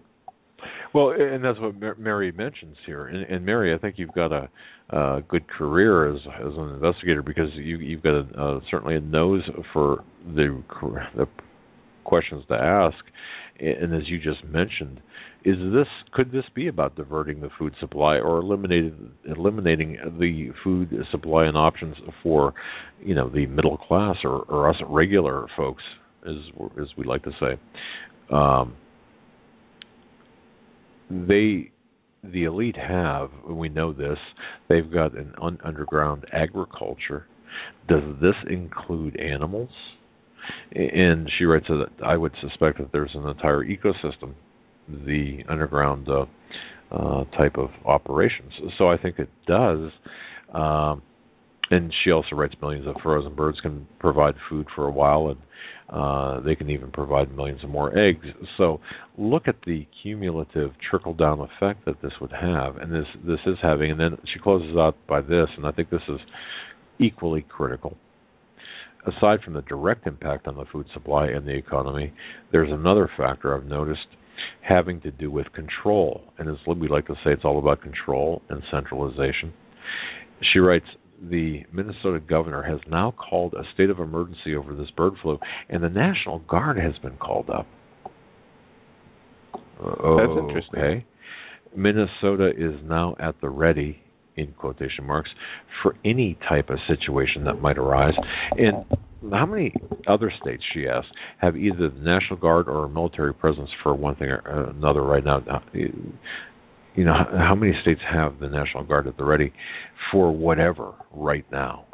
I don't know the answer to that, but I do suspect that we have to look at that, especially with the backdrop of the coming Jade Helm exercises. So Mary C., thank you for all this. And then she, the very, very, very well thought out list of questions, and I think it would do all of us very well to verify and to ask the very same questions. Now, it is there to me there are no stupid. When you're conducting an investigation, if somebody says to me, or I used to really like it when I would talk with with somebody I suspected of doing something not so well, of being guilty of whatever. Because they would always deflect the question. They would never answer a question directly. There was always deflection in their answer, or some level of deflection, unless they were just flat out pathological, which you would get. that was always funny too, or not funny, but always interesting as well. But it's because you might have some people say, "Well, that's just a ridiculous question." I mean, how can you ask that? How can you ask questions like that? Then that kind of perks my senses up, and I think, okay, all right. Well, if you're not going to answer the question, then we have to ask deeper questions and ask the same question more often. But thank you, Mary C. One more thing, and then I'm going to two more things here, real quick. Val, thank you. Val writes this. This is real time. Just came in. She writes, every time some sort of flu, in quotation marks, comes up and they have to slaughter animals, she says, I always question it. It drives up costs, and many million. How many millions are being killed and were killed? Who is going to question it if they're doing it for their own good because they had the flu? Not buying it. I don't believe it has everything to do with. I'm sorry. I believe it has everything to do with depleting our food supply. I agree with Mary, she writes. So, Mary, you're onto something, and Val, thank you so much. The other one here, this is kind of out of left field, Joe, and then I'm going to turn it back to you. However, I've noticed this too, and I can't explain this. Maybe you can. Michelle writes this, and it's interesting because as Michelle I read this earlier, on my desk here at the studio, I've got a magazine, and on the back cover is an advertisement for Blood Moons by Mark Biltz, who we've had on our program. But she writes this: I've been noticing in a lot of magazines lately that there have been images of models with oranges. Joe, have you noticed this? I haven't picked up a magazine aside from maybe Prophecy in the News, or I think that's Zion Fire, what people send us. All right. Well, I've noticed this only because I've spent more time in like the doctor's office, for example. She writes one. Okay. She writes one. The man was cutting an orange with a knife. Another one was juggling oranges and so on. Things like that stand out to me, and I think it's a God-given gift. And folks, do not. And I agree, Michelle. I agree that people have the gift of discernment, and things stick out to them. So I thought, what's up with the oranges? What's up with the oranges? They're just oranges, right? In sorry, Michelle, the wording here is a little off. But ultimately, she writes where she's noticed the appearance of oranges of late, not just in magazines, but also on television as well. So she studied it a bit. The blood orange represents, in her view, the blood of Jesus. The other is symbolic for impending death. These are very well-known magazines as well. Just wanted to share this. And, it's interesting because, I've noticed the oranges myself. There's something, and we know that there's this coding, this communication, this covert or subtle communication by the elite to others. The messages are relayed, especially in the entertainment industry. That would have, the Madison Avenue kind of, Madison Avenue, entertainment industry. We'll just leave it at that. Look at oranges and see what. We're just tossing this out to you folks. See if you notice this increase in the use of oranges as props in magazines, and could this be some sort of message? I don't know. But Michelle, thank you very much for that one to pass that along. Go ahead, Joe. All right, let's take a quick commercial break. We're going to come back with more news and your phone calls if you want to weigh in. The number is 661-244-9839. That's 661-244-9839. Tomorrow we have Nathan Leal with us, and we won't be taking calls. And then through next week, we're starting to fill up the schedule, and tomorrow we'll have a better idea of who's coming on when, but we know that Stan will be on next Tuesday. Greg Jackson will be on Wednesday, for sure. But give us a call tonight, 661-244-9839. Press 1 once you get on there, or if you're already on hold and you want to talk to us, and we'll take your call. Our preference is going to be for first-time callers, so if you can, first-time caller, let's do it up good. Right, let's try this again with the bumper music and get this on. Gentlemen, to this third hour of this Thursday edition of the Hagmann Hagmann Report. We're going to be taking phone calls and hitting some news this hour. 661-244-9839 is the number. We'd like to hear from first-time callers first. So first-time callers, 661-244-9839. Once you're on hold, press 1, and that'll let us know you're in the queue. One headline I want to hit here, and then we will move to some calls. Chinese Providence moves to ban Christian crosses on rooftops. Authorities in China's eastern province of Zhejiang have drawn up proposals to ban putting up crosses atop Protestant and Catholic churches, drawing worries from the Christian community. Since the beginning of 2014, zealous communist officials have forcibly taken down crosses from more than 400 churches, in some cases causing violent clashes with members of their congregations. They have said that the crosses breach building regulations, but critics say the rapid rise in Christians in China has rattled the ruling communist parties. The authorities have attached great importance to this religious symbol. This means no more prominent manifestation of Christianity in the public sphere. Mr. Legu, a pastor from one of the churches inside that province, told the AP. He referred to the latest crackdown as a restriction on the public space for Christianity. Its primary target is symbols rather than the belief itself, and it's milder than previous crackdowns. The authorities have backed down from a complete ban, and a draft of the new rules released by the government this week shows that crosses must be no longer 10% of the facade's height, must fit in with their architectural surroundings, and be completely fixed onto a building or walls rather than poking up from atop the roof. Well, listen to this. In China, in this economically powerful communist country of China, both Protestant and Catholics who refuse to join state-sanctioned religious organizations, they face very severe restrictions, including efforts to undermine and harass their leaders. If they belong to a church group, their leaders are harassed, they're publicly ridiculed and undermined. They're arrested, they're subjected to detention in China. Okay, most favored nation status, China, and of course their property is destroyed after it's taken from them.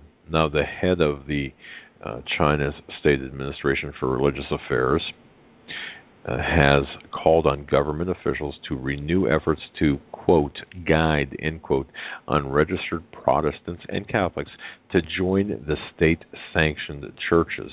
You want to see what's going to happen in this country? There you've got it, okay? It's going to have to be state-sanctioned. The communist official has also urged efforts to just bust up large Protestant house churches into smaller groups.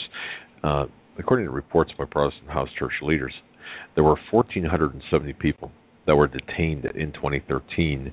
10 were given sentences of more than 1 year.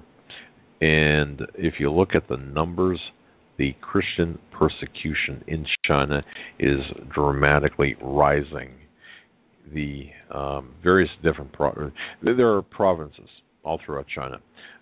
2 Christian bookstore owners in the Shaanxi province, 2 Christian bookstore owners were arrested and sentenced to 5. Let me see here, to 5. Okay, there are two owners. One was arrested and convicted, or one was arrested and sentenced to 5 years. The other to 2 years imprisonment for illegal business operations. And what that means is they were operating outside of the state sanction of the Chinese religious affairs. So there you got it. The rise of the Christian persecution is worldwide, but in China it is really flying through the roof. And there was a study done here recently. The top, let me just grab it real quick here and then we'll go to calls. Let me just grab it real quick here. They listed the worst countries for Christian persecution. Of course, you have Saudi Arabia, but listen to this. By the numbers, Open Doors USA, by the numbers, the worst, or the top 50 Christian countries of persecution, Christian persecution. I'm just going to go through the top 10. Think about where the United States military and intelligence has operated in these top 10. Number 1, North Korea. Number 2, Somalia. Number 3, Iraq. Number 4, Syria. 5, Afghanistan. 6, Sudan. 7, Iran. 8, Pakistan. 9, the Nigeria. And number 10, the Maldives. Saudi Arabia came in at 11. All right. So think about that in relative to our military and intelligence involvement in those countries. I am refreshing my studio as it went completely dark on me. There we go. There. That's nice. Love when that happens. Let's take some calls. All right. Let's go to area code 440 first. 440, we're coming to you. You're live on the Hagmann and Hagmann Report on this Thursday. What's on your mind tonight? Oh, I think that's me. That's you. Hi, Joe. Good evening. All right, just caught me in the middle of something I've been... Whatever. What I want to talk about is that, when they take us down, they're going to do it with communication, of course. They're going to shut down the Internet. I just wonder if you guys ever thought about getting the ham radio or short wave, just in case something like that. That's what we're doing. Yes, that's part of the reason we're making the move that we're making. Oh, great. So you'll let us know and all that good stuff when it's all put together then, right? Yes, sir. All right. And there was one other thing. It was about a week and a half ago that Steve Quayle and David Langford was on. And I listened to that program. And at the end of the program, what I got from it was completely, if it's not Jesus, it's Satan. I don't know if anybody else felt that way after that program. It was just, it was inspirational.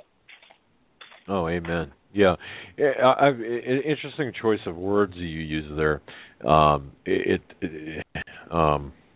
it's black and white now. Although there are people trying to force that gray area in there, it is all black and white. It is good versus evil. It is God versus Satan, or Satan versus God. Yes. Right. And then there was just one more thing. I just really admire the way you guys handle all your callers. You have such patience, and you could tell that, the only, because the arrogance of so many other talk shows out there, they cut people off, in their thoughts and stuff like that, and don't let them, complete the complete thoughts. But I just want to say your Christianity just comes through, and I just want to thank you guys for it, and God bless, and go on to the next caller. All right. Well, thank you so much. God bless you, and have a great night. Thanks for calling. Appreciate hearing from you. Thank you. Thank you. All right. Have a good night. You too. Yeah, Joe, that program with Steve Quayle and Pastor Langford really was one of the more anointed ones, I believe. And a lot of people have been listening to it. It's still up there on the iTunes individual episode chart. So I know fantastic. Lots of people are still downloading that show, and I hope they do. If you didn't hear it, definitely go back and listen to it, as it is worth the listen. What day was that? Was that Friday? Or that was Friday. Friday. Yeah, last Friday. All right, we're going to go next to 775 area code. 775, we're coming to you now. You're live on the Hagmann Hagmann Report. Hello. Hi. Well, you guys are awesome. God bless you. And what that other young man was just talking about, that last Friday's program with Pastor Langford and Steve Quayle, was absolutely wonderful. Well, thank you. It was, you guys are, we hadn't heard about you, my husband and I, until 2 years ago from a Deanna, who's a bus driver in Denton, Montana, and we've been listening to you ever since. Anyway, I appreciate all of your shows, and if you guys are going on ham radio later on when things get really bad, it'll be nice to know all the details. In the meantime, I had a dream the other night that this jade helm is kind of like a distraction.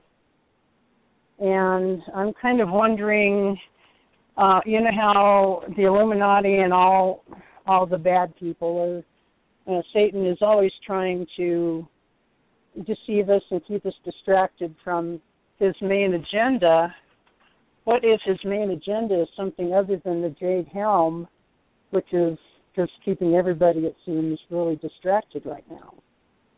It's interesting you say that. There's a lot of focus by the alternative media to Jade Helm, and I think, I look at Jade Helm as being the overt, and I often say this, the flashbang, the overt flashbang of the globalists, of the people that are running things here. But you're right. What else? What is that serving as cover for? What's going on here? And there are parts to Jade Helm that the overt section is covering, but then there are other things happening aside from Jade Helm that the attention is being taken off because of it. So you're right. You're right. I think we have to look at the entire scope of things. Yep. Okay. And the other thing is, if this is supposedly ending in September, when one of the feast days are and one of the blood red moons are, and I'm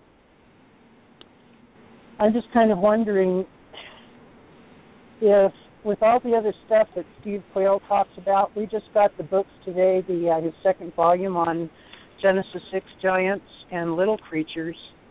And I'm just kind of wondering where that's going to come into play if Jade Helm actually does go live, and there aren't going to be very many people here to, I don't know, be able to see the giants. Boy. I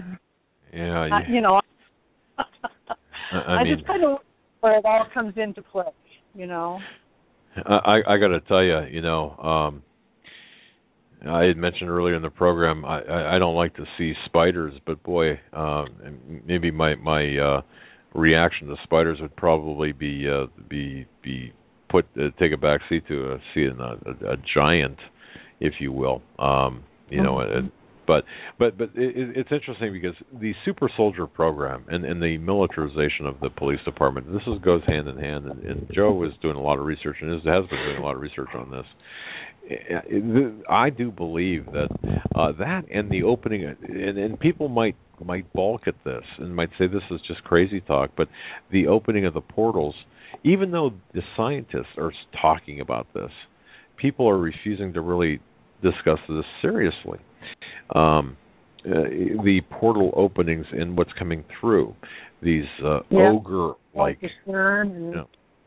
so all of this is coming together, and yeah, I mean, so it's relevant to today.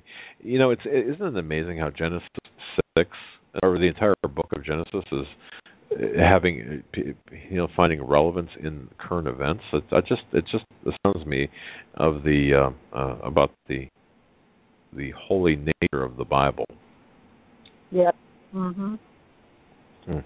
Yeah, I think it all ties together, and I have to agree with the young man who was talking before me about, it really does all boil down to, Satan and God and Satan, and that's the way it has been from the beginning, and people have just gotten so distracted. There's so many people that just take everything just so non-consequentially that it really saddens my heart. I do a lot of praying for a lot of other people just because they're so lost. Well, I'm sure your prayers are not. I mean, I'm sure they're being effective because obviously somebody had to do a lot of praying for me because I certainly didn't find. I was one of those people who just disregarded all of this as nonsense, and then suddenly. I shouldn't say suddenly, over a period of time, and then suddenly it came and it hit me. So I do believe that people were praying for my, being awakened, and so we all need to pray for those who aren't fully awake yet. Yes, we do, and I really appreciate that show with Pastor Langford and Steve last Friday, just because I think I still have my dirt, and I do too. I look at it every day to remind me, Isn't and I'm really humbling? just you guys, because you have actually helped me bring a lot of things together. It's funny how God kind of put us here. We're in Tonopah, and so we are in the mountains in between Area 51 and the Tonopah testing range. Wow. Yeah. All right. And so do you sit on your front porch or back porch and kind of just look around and wait for the next thing to happen, whatever it might be, or?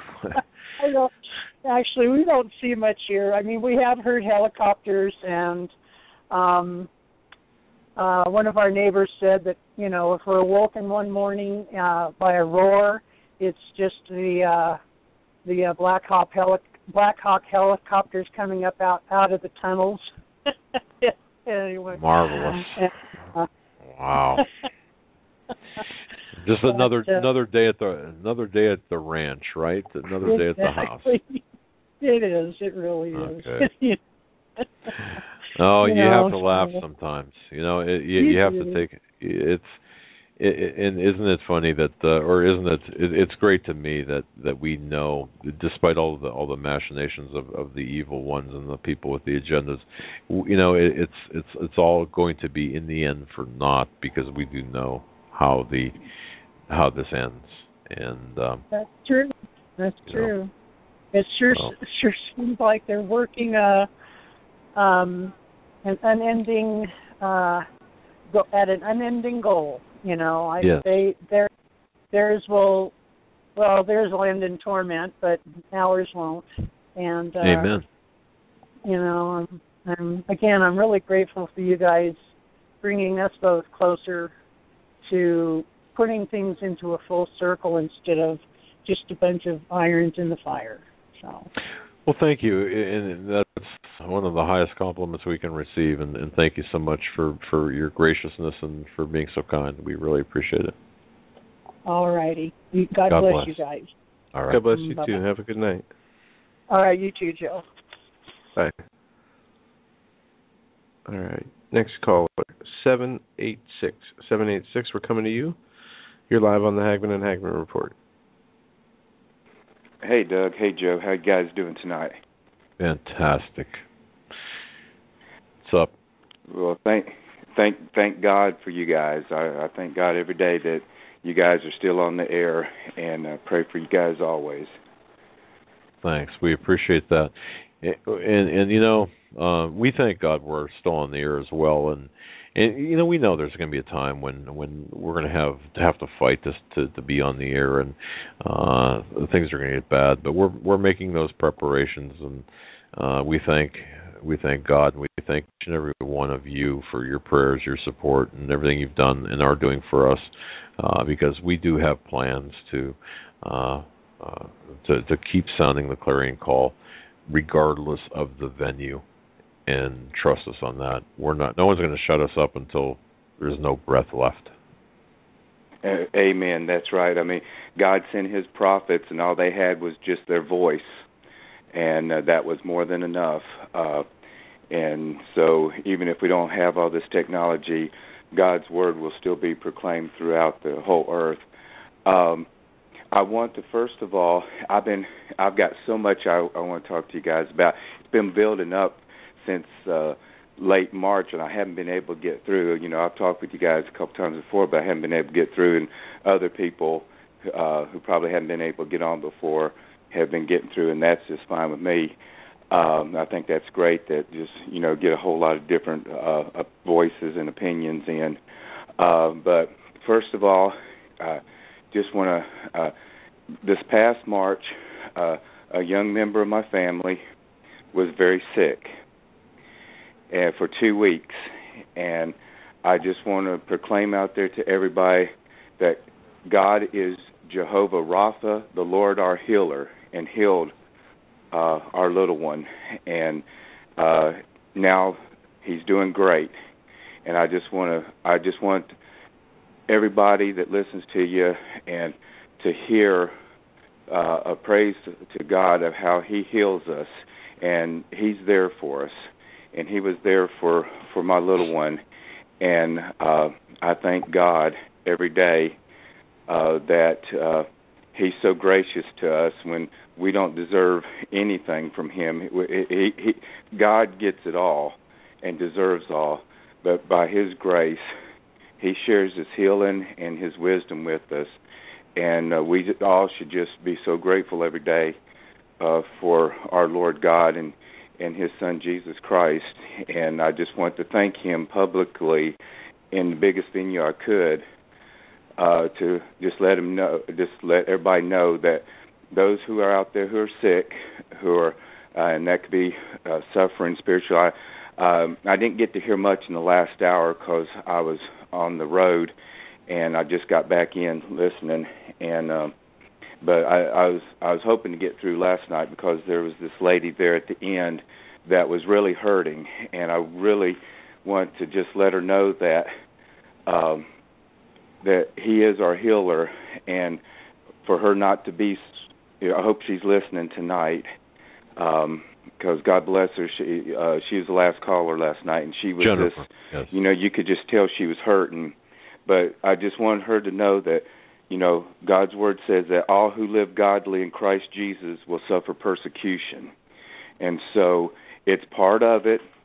But He's working on each and every one of us, and we all have to go through certain things for Him to shape us into the person that He wants us to be. So, but He will heal her as He sees fit, and will definitely be there for her. And I just want to give her that hope, which she probably already knows because she sounded like she really, you know, tries to, you know, listen, you know, read God's word, and she's trying to keep up with things. So God bless her. She touched my heart last night hearing her about what she's gone through. So and that's for everybody else out there.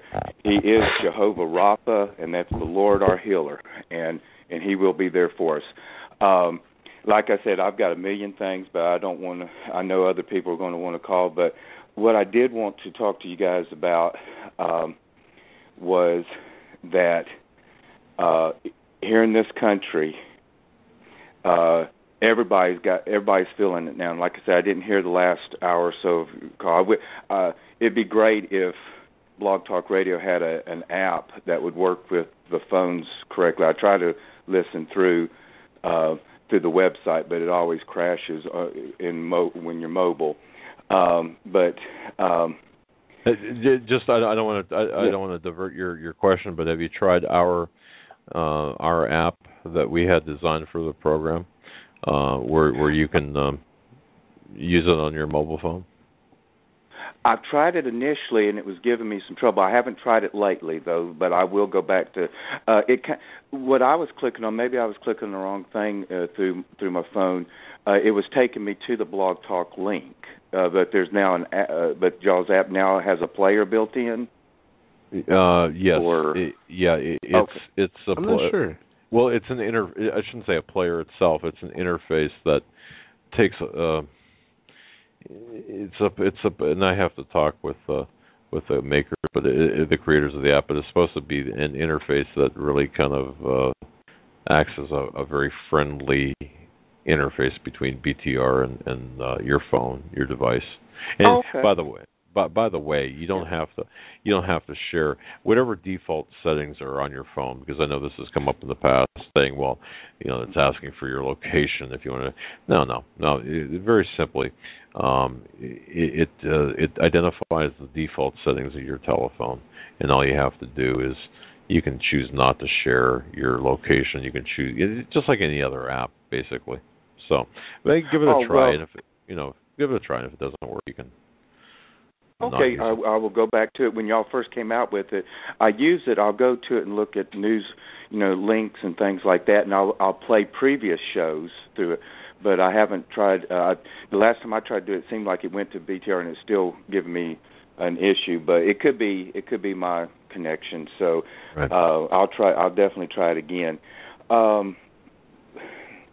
Like I said, there's so much I was wanting to talk to you guys about. We all know this seems to be the year, and God's really placed it on my heart.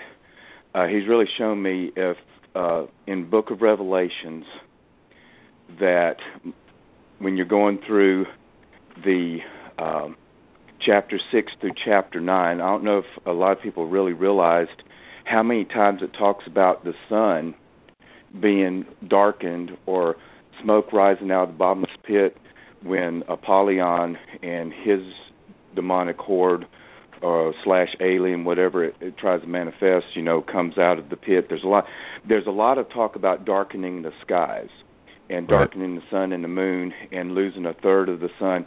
And God really pressed it on me this week, and I praise God that I was able to get through to you guys, that I know people are buying food and buying those supplies, but just to let everybody know, and it's good to have the seeds, but there's going to be a lot of darkness. The day of the Lord, in fact, in Joel it says, the day of the Lord is full of darkness.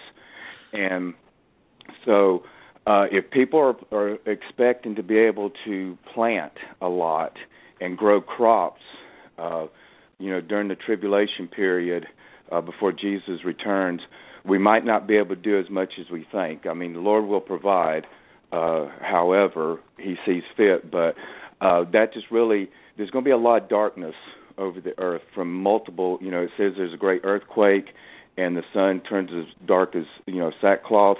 We've got I think the moons, the blood moons are definitely what I believe, not Jonathan Kahn, but the other guy that talks about the blood moons, and that's been big. And I think those are definitely signs. But I think also as things progress, we're going to see a lot more darkness, and we're going to lose a third of the day.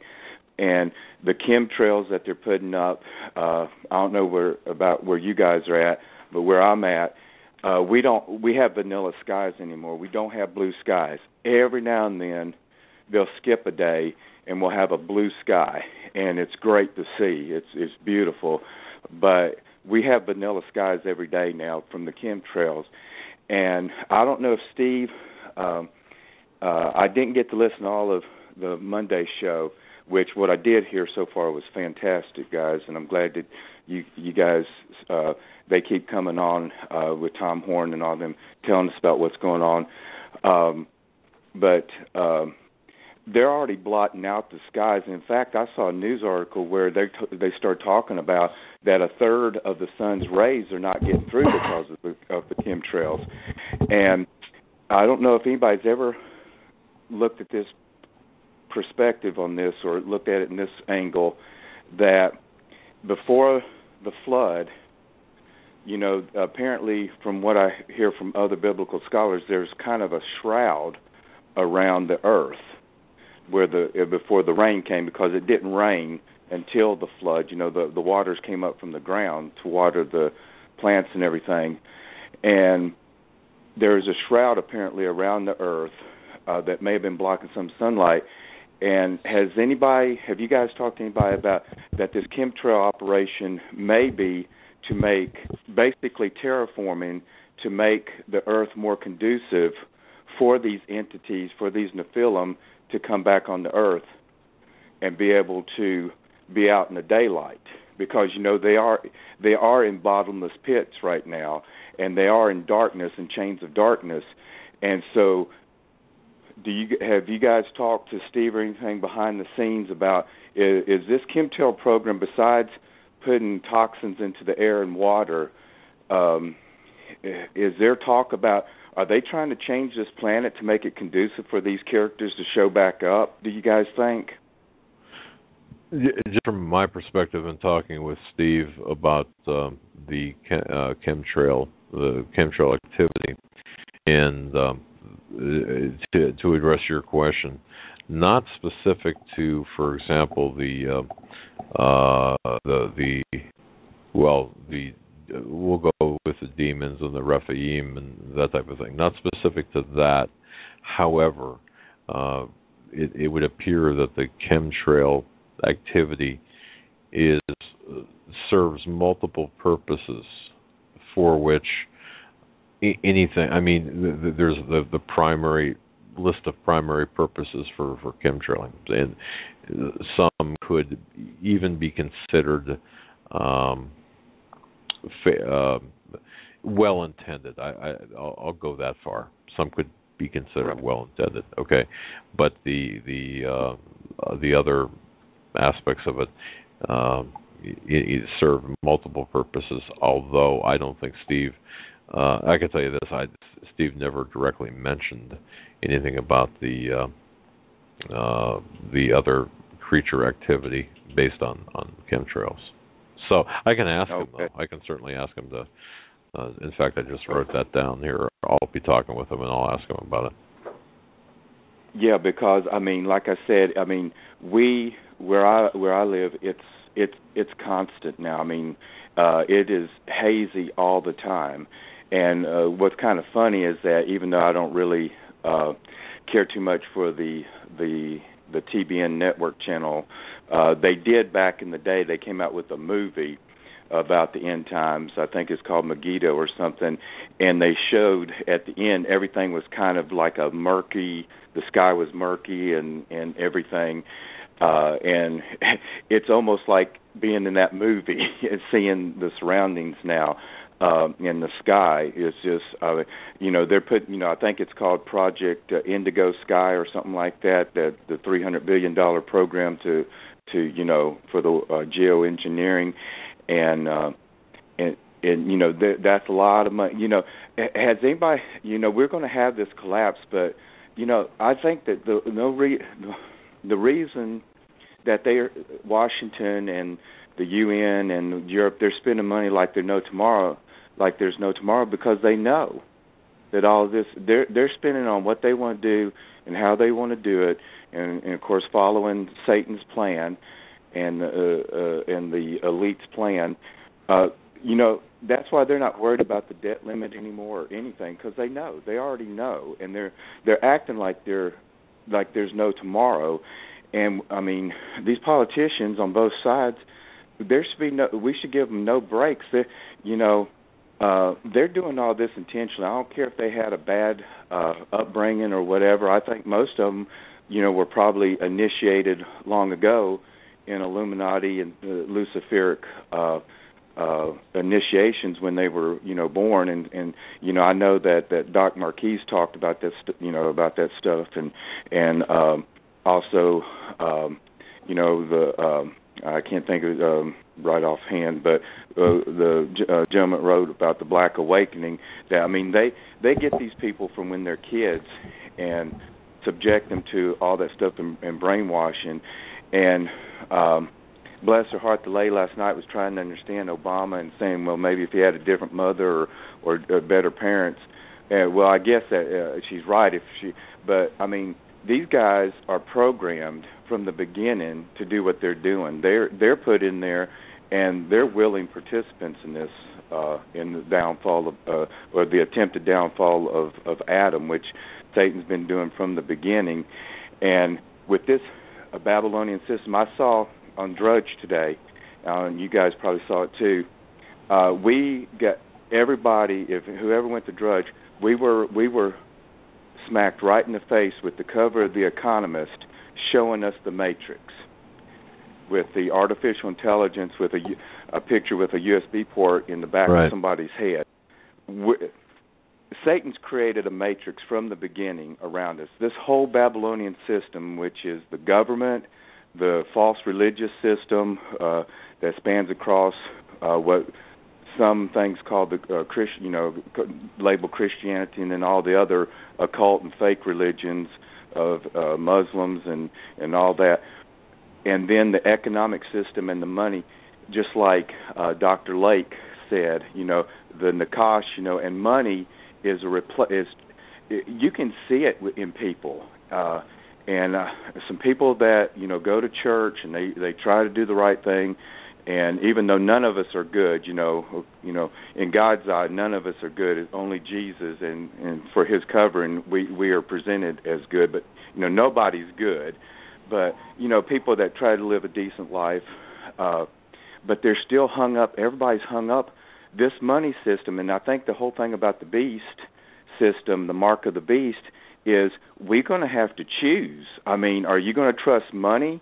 Which is replaced, because Jesus said you can't have two masters, and we're all going to have to start getting used to not trusting in our money. And I'm guilty. I can't sit there and judge anybody else.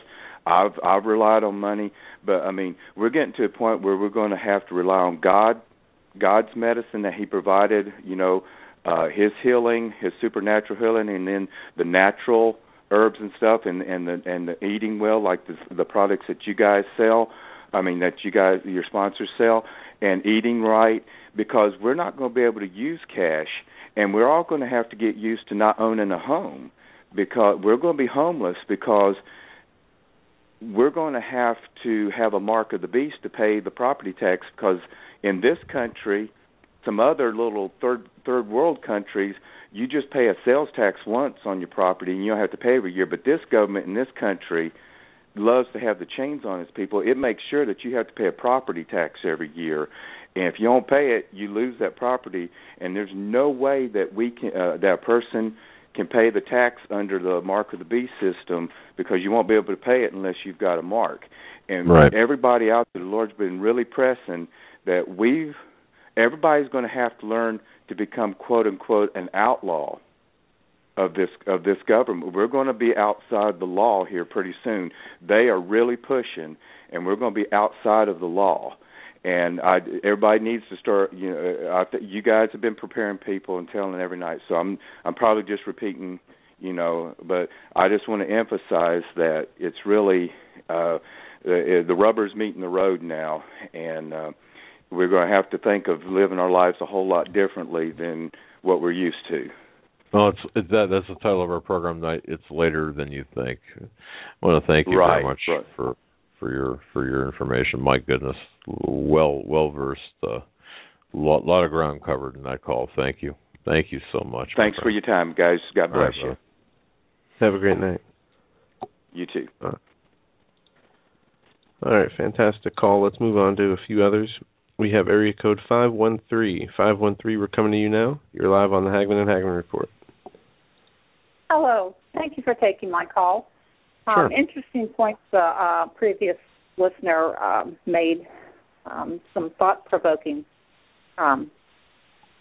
thoughts there. But anyway, I wanted to ask you, I haven't listened to your show for the last couple of nights, been out in the garden, and wanted to know if anyone has said anything about this Jade Helm. Has there been any insiders coming forth to let us know what's going on with this?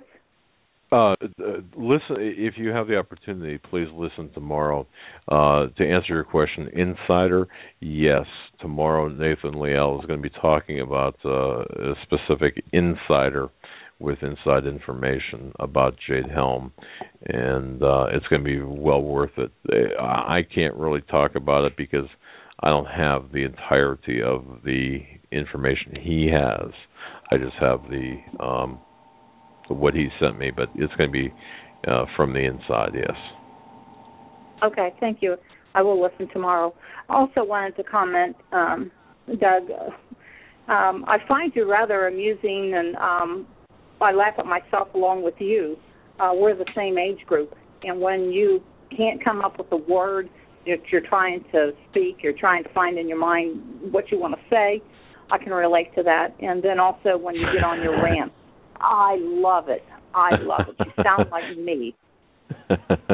well, thank you. Crazy woman. The first part of that I chalk up to my age, and I just have my excuses. I just have so much on my mind. I can't think of the word. I just can't pull it out. Actually, yeah. It's it's probably my senility kicking in. Just ask Joe.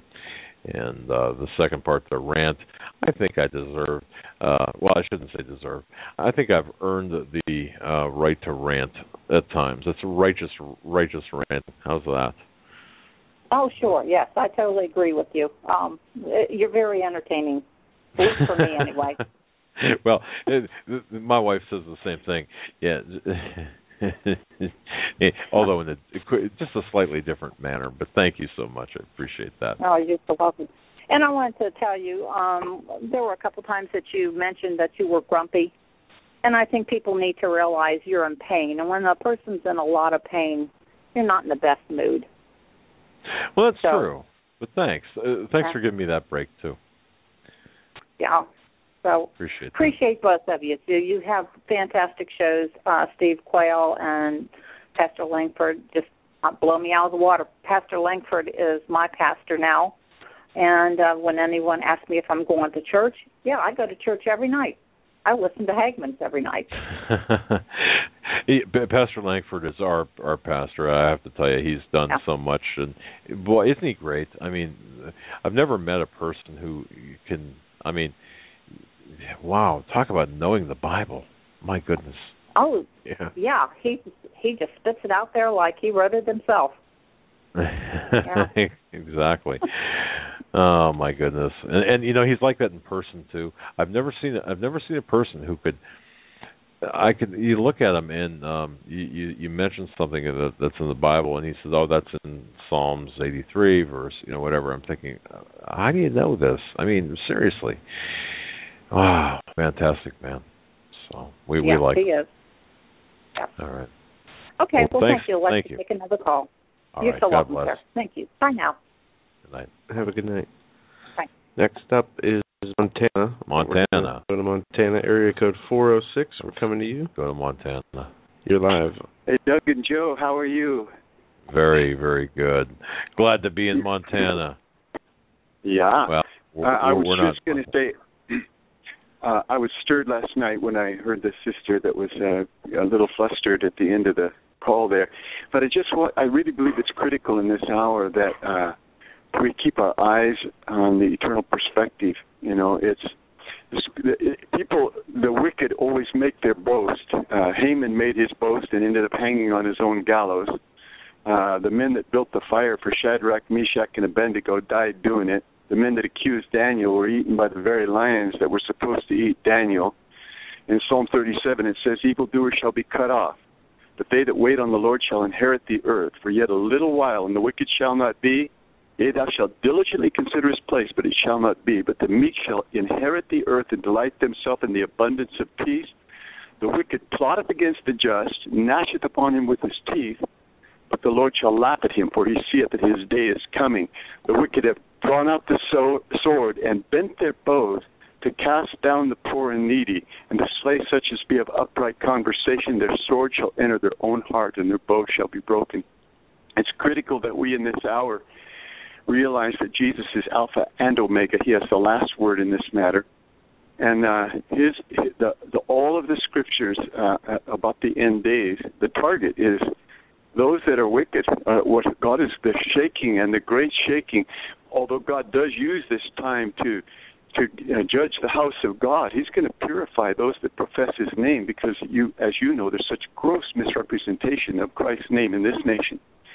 But God is getting ready to have a people that glow in the dark and walk on water, and they're going to. He has an answer for this wicked. When wickedness has come to fruition, to its greatest fullness, righteousness is going to come to its fullness, and there's going to be a people in this hour that walk like no people ever have in this earth. And God is going to have the last word. The devil's not going to go out with a roar and the Lord with a whimper. The Lord is going to shake this world on its foundations. But the vehement testing doesn't make or break anybody. It just reveals what's there. And if we're founded on the rock Christ Jesus, it says in the Scripture, wherefore we receiving a kingdom that cannot be moved, let us have grace whereby we may serve God acceptably with reverence and godly fear, for our God is a consuming fire. And in Psalm 2, to always remember this, that when all the nations gathered themselves together in one accord against the Lord and against His anointed, saying, we will break their bands asunder and cast away their cords from us, it says, he that sits in the heavens shall laugh, for the Lord will have them in derision. He will speak to them in His wrath and vex them in His sore displeasure.